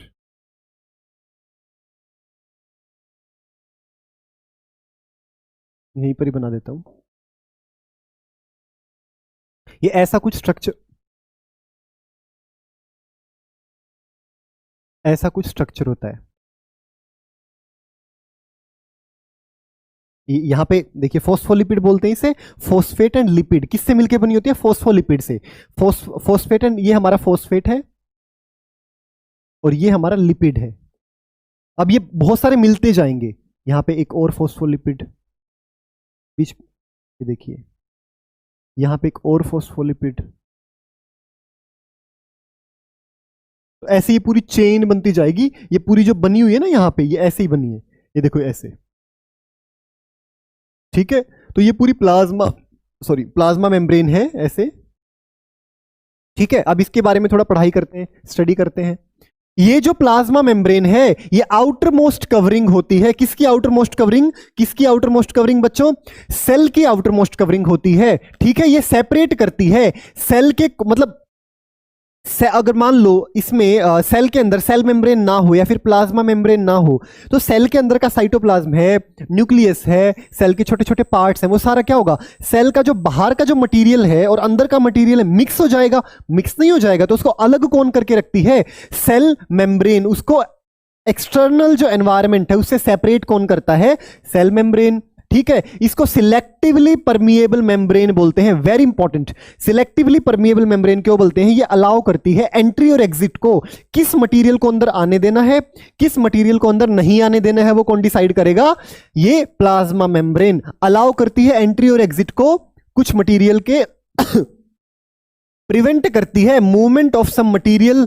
ठीक है, अलाउ करती है diffusion of substance like carbon dioxide and oxygen. Diffusion क्या होता है आगे पढ़ेंगे, लेकिन अभी के लिए आप इतना याद रखो, एंट्री एग्जिट को कौन कौन कंट्रोल करेगा, प्लाज्मा मेम्ब्रेन। किस चीज से मिलकर बनी है, फॉस्फोलिपिड। और भी कुछ चीजें आगे देखेंगे। और रेगुलेट करते हैं movement of substance in and out, in and out मतलब अंदर और बाहर जाने से। किससे मिलकर बनी है, लिपिड एंड प्रोटीन। मैंने बताया ना, ये हमारे जो जितने भी हैं फॉस्फोलिपिड, प्रोटीन कैसे होगा वो भी मैं आगे 3D एनिमेशन में बताता हूं। ये हमारे क्या है, फॉस्फेट, ये लिपिड। अब प्रोटीन कैसे होगा वो आगे देख लेते हैं। तो ये हमारी प्लाज्मा मेम्ब्रेन है। ये देखिए, इसको बड़े ध्यान से देखना बच्चों। हमारी प्लाज्मा मेम्ब्रेन कौन सी है, ये येलो वाली जो आपको दिख रही है ना, ये हमारी बिल्कुल किनारे पे जो पतली सी ये सर्कल पे जो लाइन है, इसको थोड़ा जूम करके देखते हैं हम। ठीक है, ये हमारी प्लाज्मा, जिसको सेल मेम्ब्रेन भी बोल देते हैं। क्या बोल देते हैं बच्चों, सेल मेम्ब्रेन या फिर प्लाज्मा मेम्ब्रेन। ठीक है, ये जैसे हमारी बॉडी में स्किन होती है ना, जैसे हमारी बॉडी में स्किन होती है, ये एक सेल की स्किन की तरह ही होती है। कौन, प्लाज्मा मेम्ब्रेन। इसको थोड़ा हम जूम करके भी देखेंगे कि भाई ये देखो, ये एंट्री, इसको नहीं जाने दिया, इसको अंदर जाने दिया, इसको नहीं जाने दिया। ठीक है, तो सिलेक्टिवली परमिएबल है, सेमी परमिएबल या फिर सिलेक्ट, मतलब सिलेक्ट करके भेजता है अंदर बाहर चीजों को। अब ये देखिए, ये हमारे पास पूरा स्ट्रक्चर है किसका, प्लाज्मा मेम्ब्रेन का। ये किसका स्ट्रक्चर है हमारे पास, प्लाज्मा मेम्ब्रेन का। ऐसी हमारी दिखती, मतलब इन चीजों से मिलकर बनी होती है, ऐसी दिखती है हमारे को। ठीक है, ये हमारा क्या है, फॉस्फेट। ठीक है, ये हमारा क्या है, ये देखिए, ये एक सिंगल अगर हम निकाल के देखें तो ये फॉस्फोलिपिड की बनी होती है। ये हमारा क्या है, फॉस्फेट, और ये हमारा क्या है, फैटी एसिड टेल, ये जिसको हम क्या बोल देते हैं, लिपिड भी बोल देते हैं, फॉस्फेट एंड लिपिड। और ये जो फॉस्फेट है, ये होता है बच्चों वाटर लविंग।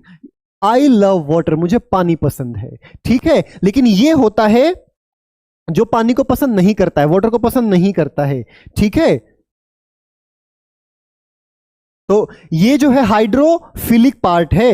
हाइड्रोफिलिक का मतलब क्या, वाटर लविंग। हाइड्रोफिलिक का मतलब क्या है, वाटर लविंग। कौन सा, फॉस्फेट का जो पार्ट है। लेकिन ये जो पार्ट है हमारा लिपिड का जो पार्ट है, ये कौन सा होता है, हाइड्रोफोबिक पार्ट। कौन सा पार्ट होता है बच्चों, हाइड्रोफोबिक पार्ट। हाइड्रोफोबिक का मतलब क्या है, जिसको पानी पसंद नहीं है। आई होप आपको समझ में आ रहा होगा। ये हम पूरा आपको प्लाज्मा मेम्ब्रेन की स्टडी कर रहे हैं, आपको अच्छे से पता होना चाहिए बच्चों इन चीजों के बारे में कि हमारी जो प्लाज्मा मेम्ब्रेन है, ये देखिए, ये फॉस्फोलिपिड और बाइलेयर होगा। बाइलेयर का मतलब देखिए, एक लेयर तो ये ऊपर वाली, एक लेयर नीचे वाली। ठीक है, फॉस्फोलिपिड की जो बाइलेयर से मिलके क्या बनी होगी, हमारी प्लाज्मा मेम्ब्रेन बनी होगी। By means to. ठीक है, अब जो वाटरी एक्सटर्नल एनवायरनमेंट है, और वाटरी मतलब देखो, अंदर भी वाटर है, साइटोप्लाज्म लिक्विड ही तो है, बाहर भी वाटर है सेल के। तो भाई अगर मुझे पानी से नफरत है तो मैं पानी के पास थोड़ा ना जाऊंगा, पानी से दूर ही रहूंगा। तो हमारा फॉस्फेट जो है वो वाटर लविंग है, वाटर लविंग है। ठीक है, हाइड्रोफिलिक है, तो यही तो बाहर रहेगा ना, क्योंकि ऊपर पानी नीचे पानी। तो ये जो है, ये हमारा ये पार्ट जो है, उसको कहां रहना पड़ेगा, पानी के पास में। दूसरा तो डरता है पानी से, तो ये अंदर की तरफ है। ठीक है, आई लव H2O, तो ये बाहर की तरफ है, क्योंकि बाहर पानी है ना, अंदर की तरफ भी पानी है, साइटोप्लाज्म की तरफ। ठीक है, ये तो phosphate lipid, phospholipid, phosphate and lipid से मिलकर बना है। और ना केवल फॉस्फोलिपिड, कुछ और भी चीजें हैं। इसको हम सेमी परमिएबल मेम्ब्रेन क्यों कहेंगे, क्योंकि ये एंट्री और एग्जिट को अलाउ कर दे। ये स्मॉल पार्टिकल्स हैं, देखो बच्चों, ये हमारे अंदर आ गए, ये बिग पार्टिकल्स हैं, इनको इसने वापस भेज दिया, भाई मैं नहीं आने दूंगा इनको अंदर। ठीक है, तो इसको क्या बोलते हैं, हमारे देखिए, ये यहां पर जो है, ऐसा नहीं है कि केवल और केवल हमारे पास फॉस्फोलिपिड ही होगा, कोलेस्ट्रॉल भी होगा, इसकी जो है मेकिंग जो है हमारी प्लाज्मा मेम्ब्रेन की, इसके स्ट्रक्चर के अंदर, ठीक है, प्रोटीन्स भी होंगे, ये बात आपको याद रखनी है। दो तीन चीजें तो आपको याद रखनी है, एक तो फॉस्फेट, लिपिड एंड प्रोटीन। अब ये प्रोटीन बीच में है, बीच बीच में ऐसे रहेगा, यहां पर यहां पर यहां पर, बीच बीच में ऐसे अब देखिए इसके थ्रू बिग मॉलिक्यूल्स जा रहे हैं, ठीक है, किसके अंदर, सेल के अंदर, मतलब एंट्री एंड एग्जिट अलाउ कर रहा है फॉस्फोलिपिड एंड प्रोटीन। पूरी जो ये लेयर है, चाहे वो बड़े मॉलिक्यूल्स हैं वो यहां से आएंगे, छोटे मॉलिक्यूल्स यहां से आएंगे, तो ये सारा का सारा जो कंट्रोलिंग है वो कौन डिसाइड करता है, प्लाज्मा मेम्ब्रेन। अब उसके बाद एक टॉपिक आता है बच्चों, एंडोसाइटोसिस और एक्सोसाइटोसिस। अब इसका मतलब क्या है सर, बताते हैं जी। इसका मतलब हमारी एक सेल है, उस सेल के अंदर एंडो का मतलब होता है अंदर, एक्सो का मतलब एग्जिट मतलब बाहर। जब भी कोई मटेरियल सेल के अंदर आता है, कोई भी मटेरियल सेल के अंदर आता है, उस प्रोसेस को हम क्या बोलते हैं, एंडोसाइटोसिस। और जब कोई मटेरियल सेल से बाहर जाता है, ये देखिए ये सेल के अंदर आ रहा है, अंदर आ गया, अब ये बाहर जाएगा, तो ये क्या होगा, एक्सोसाइटोसिस। एंडोसाइटोसिस क्या होगा, सेल के अंदर आना किसी चीज का, और एक्सोसाइटोसिस क्या होगा, सेल से बाहर जाना किसी चीज का। ये दो टॉपिक आपको याद रखने हैं, endo what is endocytosis and what is exocytosis. Endocytosis entry of any material inside the cell, and exocytosis exit of any material outside from the cell. चलिए अभी हमें जो पढ़ना है वो पढ़ना है बच्चों न्यूक्लियस के बारे में। किसके बारे में पढ़ना है, न्यूक्लियस के बारे में। न्यूक्लियस क्या होगा, मैंने आपको बताया था, सेल के सेंटर में प्रेजेंट होगा न्यूक्लियस, और इसकी दो मेम्ब्रेन होंगी। सबसे पहली होगी इनर मेम्ब्रेन, इनर मेम्ब्रेन, उसके बाद आउटर मेम्ब्रेन, और दोनों मेम्ब्रेन्स को मिलाकर हम क्या बोल देंगे, न्यूक्लियर एनवलप। क्या बोल देंगे हम, न्यूक्लियर एनवलप। और न्यूक्लियर के अंदर भी एक डेंस रीजन होगा, जिसको हम न्यूक्लियस का भी न्यूक्लियस बोलते हैं, जिसको बोला जाता है न्यूक्लियोलस। न्यूक्लियोलस क्या होता है, न्यूक्लियस के अंदर भी एक छोटा सा न्यूक्लियस होता है, एकदम जैसे डेंस रीजन होता है, उसको न्यूक्लियोलस बोल देते हैं। ये न्यूक्लियोलस करता क्या है, राइबोसोम्स को क्रिएट करता है, ठीक है। और क्रोमेटीन, क्रोमेटीन क्या होता है बच्चों, धागे से दिख रहे हैं आपको, ये हमारा डीएनए है। जब ये डीएनए से बिखरा हुआ पड़ा है तब हम इसे क्रोमेटीन बोल देते हैं, ठीक है। उसके बाद न्यूक्लियोप्लाज्म, अब एक सेल है, सेल के अंदर न्यूक्लियस है। अब ये हमारा साइटोप्लाज्म है जो कि सेल के अंदर प्रेजेंट है, और जो लिक्विड न्यूक्लियस के अंदर प्रेजेंट होगा उसको हम न्यूक्लियोप्लाज्म बोल देंगे। राइबोसोम्स, राइबोसोम्स क्या होंगे, जो प्रोटीन बनाने में आगे चल के हेल्प करते हैं, ये यहां से ही क्रिएट होंगे, न्यूक्लियोलस से। न्यूक्लियोलस क्या क्रिएट करता है, राइबोसोम्स क्रिएट करता है। और बाद में ये राइबोसोम्स, ये जो छोटे छोटे छेद दिख रहे हैं आपको, इनको हम क्या बोलते हैं, न्यूक्लियर पोर्स बोलते हैं। क्या बोलते हैं, nuclear pores. In nuclear pores के थ्रू होते हुए ये जो राइबोसोम से बाहर आ जाते हैं, और बाहर आकर फिर ईआर पर अटैच हो जाते हैं। तो न्यूक्लियस की दो मेम्ब्रेन, इनर आउटर, दोनों को मिला के न्यूक्लियर एनवलप, इसके अंदर एक न्यूक्लियोलस होता है, ये धागे जैसे स्ट्रक्चर क्रोमेटिन। न्यूक्लियोप्लाज्म, न्यूक्लियस के अंदर का फ्लूइड मटेरियल, राइबोसोम्स जो न्यूक्लियोलस क्रिएट करेगा, और न्यूक्लियर पोर्स, न्यूक्लियस के छोटे छोटे छेद। ये हमारा न्यूक्लियस है बच्चों। और ये न्यूक्लियस करता क्या है, इसको ब्रेन ऑफ द सेल भी कहा जाता है, centre of the cell, brain of the cell. इसके अंदर क्या होता है, जितना भी हमारा जेनेटिक मटेरियल होता है, मतलब कि डीएनए हमारा जितना भी होता है, वो डीएनए न्यूक्लियस के अंदर ही प्रेजेंट होता है। डीएनए क्या होता है, डीऑक्सीराइबोज न्यूक्लिक एसिड, जिसमें जैसे हमको कहते हैं ना, जैसे हमारे बच्चे होते हैं तो डीएनए के थ्रू सारी की सारी इंफॉर्मेशन जो है हमारे बच्चों में जाती है। हमारे बच्चों का नाक कैसा होगा, चपटा होगा कि पैना होगा, आने वाली जनरेशन की आंखें कैसी होंगी, उसकी हाइट कितनी होगी, ये सारी इंफॉर्मेशन किसके अंदर होती है, डीएनए के अंदर होती है। और डीएनए कहां पर होता है, डीएनए होता है न्यूक्लियस के अंदर, ठीक है। चलिए एक बार हम देखते हैं, ये हमारी सेल है, ये सेल का जितना भी आपको मटेरियल दिख रहा है ये सारा साइटोप्लाज्म है। साइटोप्लाज्म के अंदर जो ये स्ट्रक्चर है, ये ब्लू स्ट्रक्चर, ये क्या है, न्यूक्लियस है। इसके अंदर ये हमारा डीएनए पड़ा हुआ है न्यूक्लियस के अंदर, ठीक है। ये डीएनए जो है अभी क्रोमेटीन की फॉर्म में पड़ा है। इसकी दो वॉल होंगी हमारे पास, कौन कौन सी, ये वाली इनर मेम्ब्रेन है और ये वाली आउटर मेम्ब्रेन है। ये देख रहे हो, ये इनर मेम्ब्रेन, ये आउटर मेम्ब्रेन, ये सारा क्रोमेटीन पड़ा है। क्रोमेटीन को हम क्या भी बोल देते हैं, डीएनए भी बोल देते हैं। अब ये क्रोमेटिन डिवाइड होकर जब सेल डिवीजन होगा तो ये क्रोमेटिन किसके अंदर बदल जाता है? क्रोमोसोम्स के अंदर बदल जाता है। ये देखिए, ये हमारा क्रोमेटिन है और ये क्रोमेटिन किसके अंदर चेंज हो गया? क्रोमोसोम्स के अंदर। कब? ड्यूरिंग सेल डिवीजन, जब सेल डिवाइड करेगी उस टाइम पे। ये हमारा न्यूक्लियोलस है, जिस न्यूक्लियोलस के अंदर से राइबोसोम क्रिएट होंगे और राइबोसोम्स क्रिएट होके जो आपको ये न्यूक्लियर पोर दिख रहे हैं, इनके थ्रू बाहर निकल के आ जाएंगे, इनके थ्रू, और यहां पर एंडोप्लाज्मिक रेटिकुलम पर आकर अटैच हो जाएंगे। तो ये हमारा पूरा क्या था बच्चों? न्यूक्लियस था। अब क्रोमेटिन और क्रोमोसोम दो चीजें आपको देखनी है। मैंने आपको बताया बच्चों, हमारी ये सेल है, सेल के अंदर क्या होगा? न्यूक्लियस होगा, इसके अंदर ये डीएनए पड़ा होगा। क्या पड़ा होगा? डीएनए। अगर ये डीएनए ऐसे बिखरा हुआ है धागे की तरह तो इसको हम क्या बोल देंगे? क्रोमेटिन बोल देंगे। लेकिन यदि ये डीएनए ऐसे शेप ले लेता है, ये डीएनए ऐसे शेप ले लेता है तो उसको हम बोल देंगे क्रोमोसोम्स, जो हमने अभी 3D में देखा। So basically what is chromatin? This is a loose thread like structure of DNA. DNA का थ्रेड लाइक स्ट्रक्चर को हम क्या बोल देते हैं? क्रोमेटिन। ठीक है। और क्रोमोसोम क्या होंगे? जब क्रोमेटिन कंडेंस हो जाते हैं और टाइटली पैक्ड हो जाते हैं, ऐसे टाइटली पैक्ड हो जाएंगे ये सारे धागे, तो एक क्या बनेगा? क्रोमोसोम। सेल डिवीजन के टाइम पे होगा बच्चों ये। 23 पेयर्स जो हैं, 23 पेयर्स ह्यूमन बीइंग के अंदर होते हैं क्रोमोसोम्स के, जिसमें से 22 ऑटोसोम होते हैं और एक पेयर जो है वो सेक्स क्रोमोसोम होता है। और टोटल क्रोमोसोम कितने होंगे? 46 क्रोमोसोम, जो कि 23 पेयर्स में प्रेजेंट होंगे। ठीक है। तो ये सारा था बच्चों हमारे न्यूक्लियस की डिटेल। अभी हमारे को देखना है सेल के ओरिजिन के बेसिस पर सेल कितने टाइप्स की होती हैं। दो टाइप की है बच्चों, एक तो प्रोकैरियोटिक सेल और दूसरा है हमारी यूकैरियोटिक सेल। यूकैरियोटिक सेल थोड़ी सी एडवांस लेवल की सेल होती है। प्रोकैरियोटिक सेल जो है इतनी एडवांस सेल नहीं है, जैसे बैक्टीरिया वगैरह की जो सेल है वो मोस्टली क्या होती हैं? प्रोकैरियोटिक। प्रोकैरियोटिक का मतलब क्या है? ये जनरली जो होती है स्मॉल होती है साइज के अंदर, और ये सारे साइज के अंदर थोड़ी लार्ज होती हैं। इसके अंदर न्यूक्लियस जो होता है, न्यूक्लियर रीजन जो होता है वो वेल डिफाइंड नहीं होता। कहने का मतलब है ये सेल है, इसके अंदर ये न्यूक्लियस है। अब इसके जिसके अंदर प्रॉपर न्यूक्लियस है वो तो क्या होंगी? Eukaryotic cell. लेकिन जिसके अंदर प्रॉपर न्यूक्लियस नहीं होगा और इसके अंदर का डीएनए से बिखरा ही हुआ होगा पूरे सेल के अंदर, वो कौन सी होंगी? Prokaryotic cell. इसमें सिंगल क्रोमोसोम होगा, इसमें मोर 1 क्रोमोसोम्स होंगे। ठीक है।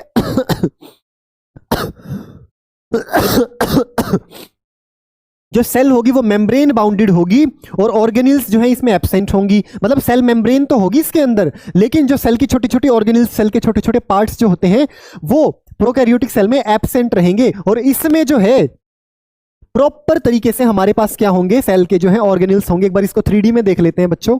ये देखिए, यूकैरियोटिक सेल किस किस के अंदर होगी बच्चों? एक तो एनिमल्स के अंदर, एक प्लांट्स के अंदर। एनिमल्स और प्लांट्स के अंदर यूकैरियोटिक सेल होगी। यूकैरियोटिक कौन सी सेल होंगी? जिसके अंदर साइटोप्लाज्म होगा और सारी की सारी सेल ऑर्गेनिल्स होंगी, उनको हम क्या बोल देंगे? Eukaryotic cells. ये देखिए, ये हमारी यूकैरियोटिक सेल है, ये प्रोकैरियोटिक सेल है। इसके अंदर जितना भी आप देख सकते हैं सारी की सारी सेल ऑर्गेनिल्स हैं, प्रॉपर तरीके से यहां पर न्यूक्लियस है। ठीक है, पूरा का पूरा एक स्ट्रक्चर है न्यूक्लियस का। लेकिन प्रोकैरियोटिक सेल्स के अंदर केवल ये किसके अंदर होगा? एनिमल्स और प्लांट्स के अंदर यूकैरियोटिक सेल्स होंगी। लेकिन अगर मैं बात करूं प्रोकैरियोटिक सेल की, ये हमारी प्रोकैरियोटिक सेल है, जिसके अंदर ना तो कोई सेल ऑर्गेनिल है, केवल न्यूक्लियस भी नहीं है, डीएनए पड़ा हुआ है, बिखरा हुआ है, बस केवल जेनेटिक मटेरियल है, डीएनए है। ठीक है, वो भी बिखरा हुआ, न्यूक्लियस के अंदर नहीं। और साइटोप्लाज्म है और सेल की मेम्ब्रेन है, बस 3 ही चीजें इसके अंदर। लेकिन यूकैरियोटिक सेल के अंदर तो सब कुछ ही होगा। जितने भी सेल ऑर्गेनिल हैं, ये बैक्टीरिया वगैरह जो है उनकी सेल्स में होते हैं हमारे कौन से? Prokaryotic cell. तो यूकैरियोटिक थोड़ी एडवांस है, सारी सेल ऑर्गेनिल उसके अंदर है। प्रोकैरियोटिक के अंदर क्या है? केवल साइटोप्लाज्म, बिखरा हुआ डीएनए, जेनेटिक मटीरियल और सेल की मेम्ब्रेन। अब बच्चों हमारी बात आती है जो सेल की जो ऑर्गेनिल्स होती हैं, मतलब सेल के जो छोटे छोटे छोटे छोटे पार्ट्स होते हैं, उनके बारे में हमें पढ़ना है। 3 तरीके की ऑर्गेनिल्स होती हैं। पहली जिसमें सिंगल मेम्ब्रेन होगी, दूसरी जिसमें डबल मेम्ब्रेन होगी, डबल मेम्ब्रेनल स्ट्रक्चर होगा, और तीसरी जिसमें मेम्ब्रेन होगी ही नहीं। जैसे अभी हमने पढ़ा था न्यूक्लियस, न्यूक्लियस के अंदर कितनी मेम्ब्रेन थी? हमारी 2 मेम्ब्रेन थी। तो न्यूक्लियस क्या है? Double membrane bound cell organelle है। ऐसे ही माइटोकॉन्ड्रिया, ऐसे ही प्लास्टिड। लेकिन सिंगल मेम्ब्रेन किसके अंदर होगी? वैक्यूल के अंदर, लाइजोसोम के अंदर, गोल्जी अपरेटस के अंदर, एंडोप्लाज्मिक रेटिकुलम। अबे आशीष सर, ये क्या क्या ले आए आप उठाकर? बच्चों शांति रखो। ये हमारे सारे जितने भी हैं वो क्या है? सेल के जो है ऑर्गेनिल्स हैं, मतलब सेल के छोटे छोटे छोटे छोटे लिटिल ऑर्गन हैं। वो हम अभी पढ़ाई करेंगे। लेकिन 3 टाइप के होंगे, वो अब मैंने आपको बता दिया है। चलो सबसे पहले हम पढ़ते हैं बच्चों एंडोप्लाज्मिक रेटिकुलम के बारे में। एंडोप्लाज्मिक रेटिकुलम क्या होता है? ये एक नेटवर्क होता है और ये नेटवर्क कहां पर होता है? न्यूक्लियस के बाहर। ऐसा इसका स्ट्रक्चर रहेगा। ये देखिए, दिखा देता हूं मैं आपको। ये हमारा न्यूक्लियस है। ये जो निकल रहे हैं ना ये बच्चों, ये राइबोसोम्स है। इनको क्रिएट कौन करेगा? न्यूक्लियोलस क्रिएट करेगा। ठीक है, अब ये बाहर, न्यूक्लियस के बाहर हमारा क्या प्रेजेंट है? ये हमारा प्रेजेंट है एंडोप्लाज्मिक रेटिकुलम। तो जब न्यूक्लियस के अंदर से बाहर निकले कौन? राइबोसोम्स, वो किसके ऊपर अटैच हो जाएंगे? एंडोप्लाज्मिक रेटिकुलम के ऊपर। लेकिन वो एंडोप्लाज्मिक रेटिकुलम भी दो टाइप का होगा, एक स्मूथ और एक रफ। ये वाला रफ है जिसके ऊपर एंडोप्लाज्मिक रेटिकुलम अटैच होंगे, और ये वाला जो ये हिस्सा है जिस पर जिस पर राइबोसोम्स नहीं है, वो होगा स्मूथ एंडोप्लाज्मिक। स्मूथ का मतलब क्या होता है बच्चों? देखो, रफ का मतलब क्या? खुरदरा सा है। खुरदरा कैसे हुआ? राइबोसोम्स की वजह से खुरदरा हुआ, मतलब रफ रफ सा हुआ। लेकिन ये तो बिल्कुल प्लेन है ना, ये वाला एंडोप्लाज्मिक रेटिकुलम का हिस्सा तो एकदम स्मूथ है। क्यों स्मूथ है? क्योंकि इसके ऊपर क्या नहीं है?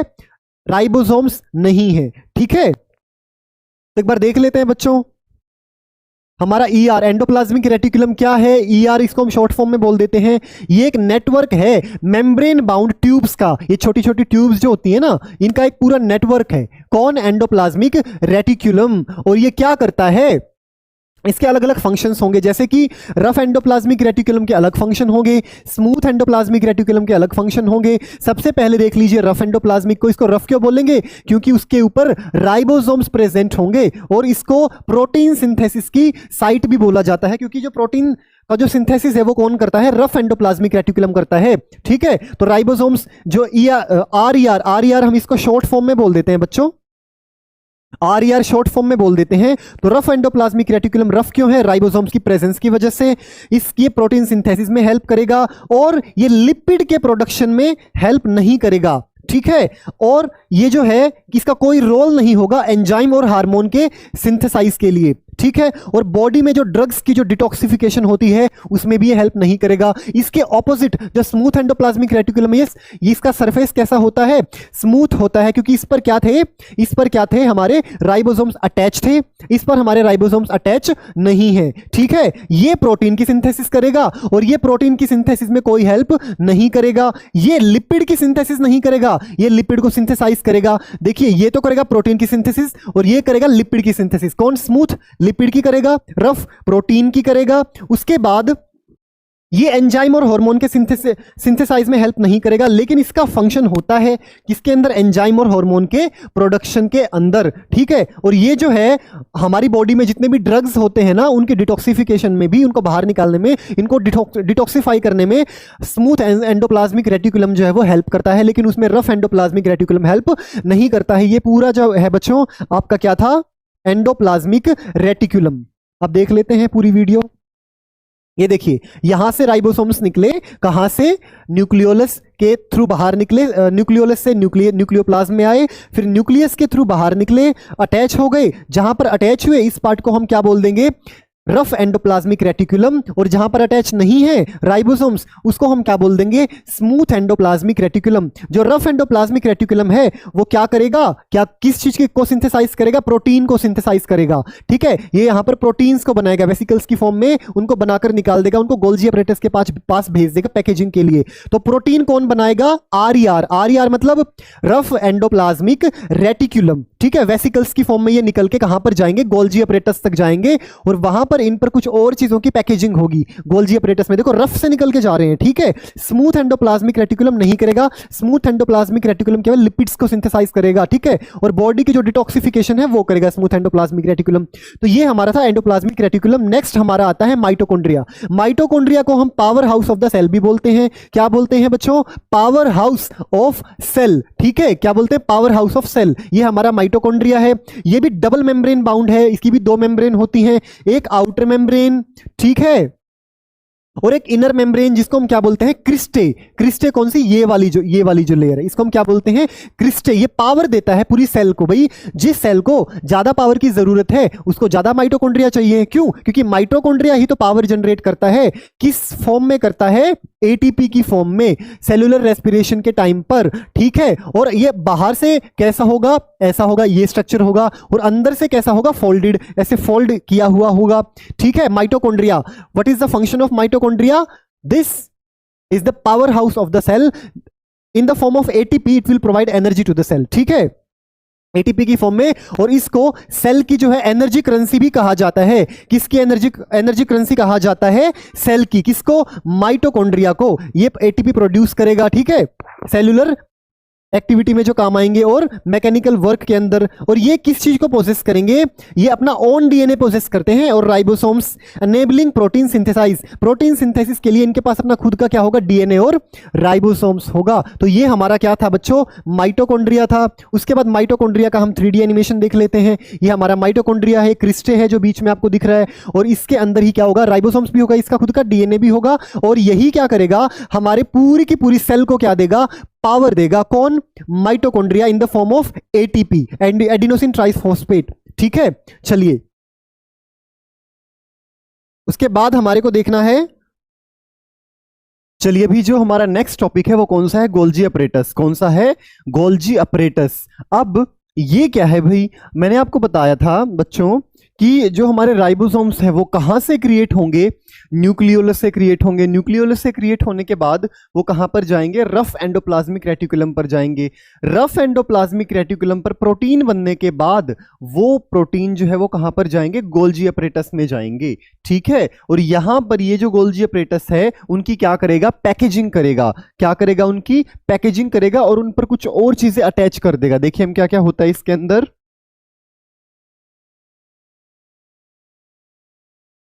सबसे पहले तो देखिए बच्चों, ये हमारा न्यूक्लियस, न्यूक्लियस के अंदर मैंने आपको क्या बताया था? न्यूक्लियोलस होता है, ठीक है। ये हमारा न्यूक्लियोलस है। न्यूक्लियस के अंदर न्यूक्लियोलस, यहां से राइबोसोम्स क्रिएट होंगे।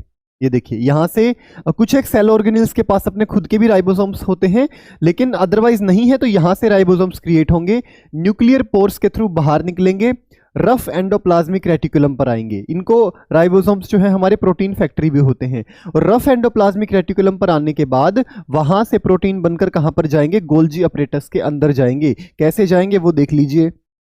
ये देखिए, ये प्रोटीन, हमारे प्रोटीन है, ये यहां से कहां से निकल रहे हैं? रफ एंडोप्लाज्मिक रेटिकुलम से निकलकर अब ये कहां पर जा रहे हैं? वेसिकल्स की फॉर्म में, वेसिकल्स में पैक होके ये कहां पर जा रहे हैं? गोल्जी अपरेटस के पास। ये गोल्जी अपरेटस इनका वेट कर रहा है। अब ये गोल्जी अपरेटस में जाने के बाद इनकी पैकेजिंग हो जाएगी और इन पर कुछ और चीजें जो हैं वो अटैच हो जाएंगी। जैसे हमारा लिपिड है, ये देखिए हमारी, देखिए ये पैकेजिंग हो रही है यहां पर, ये देखिए ये हमारी पैकेजिंग हो रही है। और पैकेजिंग होने के बाद इन पर हमारे जो है अदर सब्सटेंसेस जो हैं वो ऐड हो जाएंगे ताकि ये अच्छे से यूजफुल हो सके। जैसे लिपिड है, और लिपिड के बाद हमारे कार्बोहाइड्रेट्स हैं, ये इन पर अटैच हो जाएंगे। ये सारा का सारा काम बच्चों कहां पर होगा? ये होगा गोल्जी अपरेटस के अंदर। गोल्जी अपरेटस का आपको काम समझ में आया? जो प्रोटीन वेसिकल्स की फॉर्म में रफ एंडोप्लाज्मिक रेटिकुलम से निकले वो कहां पर गए? वो कहां पर गए? कहां पर हुआ उनका जो ट्रांसपोर्ट है? RER से गोल्जी अपरेटस के अंदर। अब गोल्जी अपरेटस इनकी पैकेजिंग करेगा।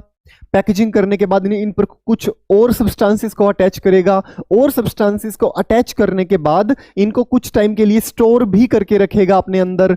और भी मटेरियल को स्टोर ये करता है गोल्जी अपरेटस। और उसके बाद स्टोर करने के बाद जहां पर भी रिक्वायरमेंट होगी प्रोटीन की सेल के अंदर, यहां से ये भेज देगा वहां पर, ठीक है। तो ये काम किसका हुआ? गोल्जी अपरेटस का। एक बार देख लेते हैं, इसकी जो डिस्कवरी है वो किसने की थी? वो की थी कैमिलो गोल्जी ने। तो उसने भाई उसी के नाम पर इसका जो है नाम रखा गया। कैमिलो गोल्जी ने जो है इसकी डिस्कवरी की थी इसको। और ट्रैफिक पुलिस भी बोला जाता है इसको सेल की। क्यों बोला जाता है? क्योंकि ये अपने अंदर चीजों को स्टोर भी करता है, ट्रांसपोर्ट भी करता है, ये फंक्शन है इसका, ठीक है। उसके बाद ये दिख रहे हैं आपको, ये स्ट्रक्चर, ये प्लेट्स दिख रही हैं, ऐसा इसका स्ट्रक्चर होता है गोल्जी अपरेटस का। ये सारी प्लेट्स जो हैं इनको हम क्या बोलते हैं? सिस्टर्न्स या फिर सिस्टर्ने, ठीक है। क्या बोलते हैं? सिस्टर्न्स। अब जो प्रोटीन यहां पर पैक हुआ है वो प्रोटीन साइटोप्लाज्म के अंदर जाएगा जहां पर भी रिक्वायरमेंट होगी, मैंने आपको बता ही दिया है। और एक और फंक्शन होता है वो भी मैं बताता हूं आपको गोल्जी अपरेटस का, लाइजोसोम्स की फॉर्मेशन करना। लाइजोसोम्स क्या होते हैं? नेक्स्ट स्लाइड में हम देखते हैं। लाइजोसोम्स की फॉर्मेशन करता है, अभी के लिए इतना ही याद रखिए, ठीक है। और ये और कौन सा फंक्शन परफॉर्म करता है? स्टोरेज, मैंने बता दिया ना, स्टोर करके रखेगा। मॉडिफिकेशन, मॉडिफाई भी अभी किया था। पैकेजिंग, उनको पैक भी करेगा प्रोटीन को, प्रोडक्ट को इन वेसिकल्स की फॉर्म में, ठीक है। तो ये हमारा था गोल्जी अपरेटस।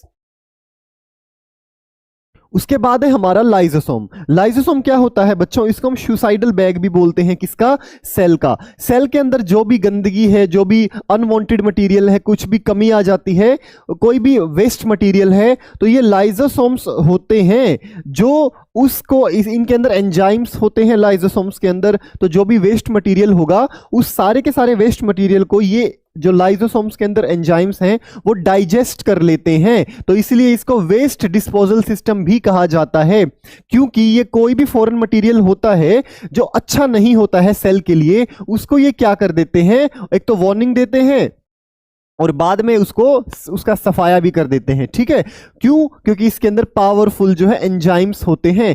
सुसाइडल बैग भी इनको हम बोलते हैं। सुसाइडल बैग क्यों बोलते हैं, क्योंकि अगर ऐसी क्रिटिकल कंडीशन आती है कि भाई सेल के अंदर ज्यादा ही प्रॉब्लम आ गई है, तो ये लाइजोसोम्स क्या करते हैं, पूरी की पूरी सेल को ही खा जाते हैं, पूरी की पूरी सेल को ही अपनी ही सेल को खत्म कर देते हैं। भाई सुसाइड का मतलब क्या होता है, अपने आप को मार देना, तो ये पूरी की पूरी सेल को ही क्या कर देते हैं, फिनिश कर देते हैं। That's why lysosome are called suicidal bags of the cell. ठीक है, चलिए मैं दिखा देता हूं 3D में कैसे होगा। ये हमारे लाइजोसोम्स हैं। कोई भी फॉरेन मटेरियल आया जो कि वेस्ट मटेरियल है, इन वेस्ट मटेरियल को इसके अंदर के जो एंजाइम्स हैं वो खा जाएंगे और इसको गायब कर देंगे, पूरा का पूरा डाइजेस्ट कर देंगे। So this is the function of lysosomes. ठीक है, उसके बाद है हमारा राइबोसोम्स। राइबोसोम्स बच्चों क्या होते हैं, मैंने आपको अभी कुछ स्लाइड पहले बताया कि हमारा न्यूक्लियोलस जो है वो राइबोसोम्स को क्रिएट करेगा। ये देखिए, ये हमारा न्यूक्लियर पोर है, यहां से कौन निकल रही है, ये राइबोसोम्स है। ये देखिए,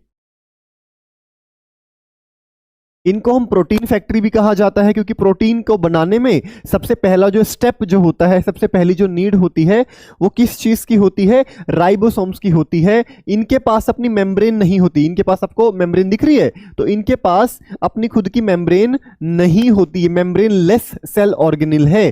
प्रोटीन सिंथेसिस में ये इन्वॉल्व रहते हैं और ये प्रोकैरियोटिक सेल और यूकैरियोटिक सेल दोनों के अंदर ही प्रेजेंट होते हैं। कौन, राइबोसोम्स।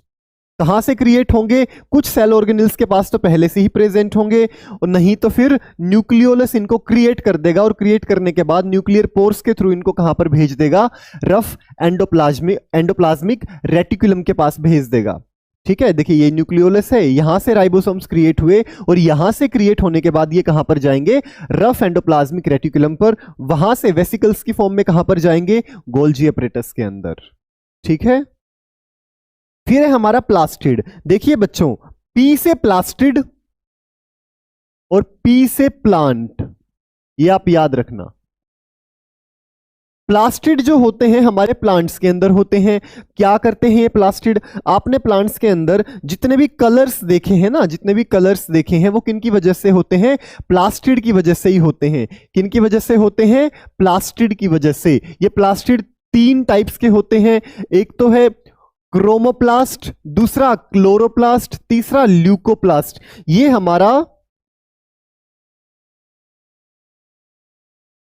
हमारा क्लोरोप्लास्ट है। क्लोरोप्लास्ट क्या होता है बच्चों, हमारे प्लांट्स के अंदर जितना भी ग्रीन कलर पाया जाता है, ग्रीन कलर जितना भी होता है वो किसकी वजह से होता है, क्लोरोप्लास्ट की वजह से होता है। और यहीं पर हमारा क्लोरोफिल पिगमेंट होता है जो कि फोटोसिंथेसिस में हेल्प करता है किसी भी प्लांट को। तो फर्स्ट है हमारा क्लोरोप्लास्ट जो कि ग्रीन कलर देता है किसको, प्लांट को। सेकंड है क्रोमोप्लास्ट, ग्रीन के अलावा जो भी आपको कलर देखने को मिलता है, चाहे वो फ्लावर्स में कलर है, चाहे वो कहीं पर भी है, ग्रीन के अलावा यदि आपको कोई कलर देखने को मिला, वो किसकी वजह से होगा, वो होगा बच्चों क्रोमोप्लास्ट की वजह से। किसकी वजह से, क्रोमोप्लास्ट की वजह से। ठीक है, उसके बाद है हमारा ल्यूकोप्लास्ट। अब ल्यूकोप्लास्ट कोई कलर नहीं देता है, ये जो है वो लैक कलरेशन होता है इसके अंदर। मतलब ग्रीन कलर कौन देगा, क्लोरोप्लास्ट, कोई कलर देगा ही नहीं, क्रोमोप्लास्ट। और ग्रीन कलर क्लोरोप्लास्ट, ग्रीन के अलावा जितने भी कलर्स हैं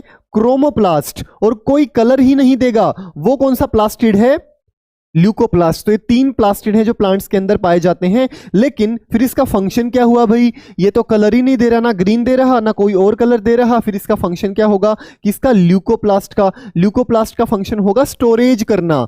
किस किस को स्टोर करेगा, स्टार्च को, ऑयल को और प्रोटीन को। ये इसका फंक्शन रहेगा। अगर ये कलर नहीं दे रहा है भाई, कोई ना कोई काम इसको करना तो पड़ेगा ही, सब जीवन में काम तो करते ही हैं। तो ये क्या करेगा, ल्यूकोप्लास्ट स्टार्च को, ऑयल को और प्रोटीन को स्टोर करके रखेगा। तो ये हमारा प्लास्टिड था। उसके बाद है हमारे वैक्यूल्स। इनको हम क्या बोलते हैं, स्टोरेज सैक्स भी बोलते हैं। वैक्यूल्स हमारे क्या करते हैं बच्चों, इनको स्टोरेज सैक्स बोला जाता है। ये एनिमल्स के अंदर भी प्रेजेंट होते हैं, लेकिन एनिमल्स के अंदर छोटे होते हैं, और प्लांट्स के अंदर भी प्रेजेंट होते हैं। प्लांट्स के अंदर ये थोड़ा सा बड़े होते हैं। चीजों को स्टोर करके रखने का काम किसका है, हमारे वैक्यूल्स का है, जिसको हम स्टोरेज सैक्स भी बोलते हैं। ठीक है, कई बार तो 50 to 90% जो स्पेस है प्लांट सेल के अंदर, वो कौन कवर कर लेता है, वो वैक्यूल कवर कर लेता है। प्लांट्स के अंदर मैं बात कर रहा हूं, प्लांट्स के अंदर ये वैक्यूल है ना, प्लांट्स के अंदर ये बड़े होते हैं और एनिमल्स के अंदर ये छोटे होते हैं। ठीक है, इसका फंक्शन क्या होगा, एक तो टर्जिडिटी प्रोवाइड करना और एक कठोरता, रिजिडिटी प्रोवाइड करना। एक शेप भी प्रोवाइड करेगा ये सेल को, और कठोर भी बना देगा सेल को। ठीक है, और स्टोर भी करके रखेगा जितने भी एसेंशियल सब्सटेंसेस हैं, जितने भी जरूरी सब्सटेंसेस हैं। ठीक है, कि क्या क्या चीज होंगी इसमें, अमीनो एसिड, शुगर, प्रोटीन। ठीक है, उसके बाद इसका स्पेशलाइज्ड रोल क्या होगा, expelling excess water and waste from unicellular organisms. ठीक है भाई, ये हमारे, एक बार मैं 3D में भी दिखा देता हूं आपको वैक्यूल्स। ये देखिए, ये हमारे प्लांट सेल में कितना बड़ा वैक्यूल है, लेकिन ये एनिमल सेल में तो देखो कितने छोटे छोटे हैं वैक्यूल्स।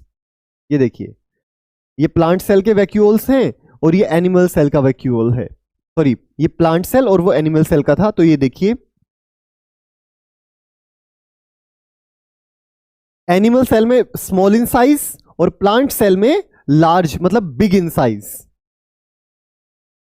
चलिए, अब हमने सेल के बारे में पढ़ लिया बच्चों। अब बस ये हमें पता करना है कि प्लांट और एनिमल सेल में क्या डिफरेंस है, क्योंकि आपको पता है प्लांट में सेल अलग होती हैं, एनिमल सेल अलग होती हैं। सेल की शेप जो अगर मैं बात करूं, प्लांट्स के अंदर कैसी होती है, स्क्वायर हो सकती है, रेक्टेंगुलर हो सकती हैं, और एनिमल्स के अंदर इररेगुलर, मतलब कोई भी शेप की हो सकती है, और राउंड हो सकती है, मतलब गोल हो सकती हैं। सेल वॉल मैंने आपको बताया था, प्लांट सेल के अंदर सेल वॉल प्रेजेंट होगी, एनिमल्स के अंदर ये जो है नहीं होगी। उसके बाद प्लाज्मा मेम्ब्रेन या सेल मेम्ब्रेन, जिसको मैं पीएमसीएम बोलते थे, प्रेजेंट होगी दोनों के अंदर, प्लांट सेल के अंदर भी, एनिमल सेल के अंदर भी। एंडोप्लाज्मिक रेटिकुलम जो कि हमारी एक सेल ऑर्गेनेल है, वो दोनों के अंदर ही प्रेजेंट होगी। ठीक है, उसके बाद न्यूक्लियस जो है वो प्रेजेंट होगा और लाइक, मतलब रहेगा एक साइड में सेल के, लेकिन ये प्रेजेंट होगा और ये कहां पर लाई करेगा, सेंटर ऑफ द सेल। किसमें, न्यूक्लियस, किसमें, एनिमल सेल में। लाइजोसोम्स जो है बच्चों प्रेजेंट होंगे, लेकिन बहुत रेयर चांसेस होंगे प्लांट सेल में प्रेजेंट होने के, लेकिन एनिमल सेल में लाइजोसोम्स प्रेजेंट होंगे, जिनको हम सुसाइडल बैग बोलते हैं। गोल्जी अपरेटस जो पैकेजिंग का काम करता था, ट्रांसपोर्टेशन का, स्टोरेज का, दोनों के अंदर प्रेजेंट होगा। साइटोप्लाज्म दोनों के अंदर प्रेजेंट होगा, प्लांट सेल और एनिमल सेल। राइबोसोम्स दोनों के अंदर प्रेजेंट होंगे, प्लांट सेल और एनिमल सेल। प्लास्टिड केवल किसके अंदर, पी से प्लास्टिड, पी से प्लांट, केवल प्लांट सेल के अंदर। एनिमल सेल के अंदर ये क्या होंगे, एब्सेंट होंगे। वैक्यूल्स जो हैं, वैक्यूल्स यहां पर लार्ज होंगे, यहां पर स्मॉल होंगे।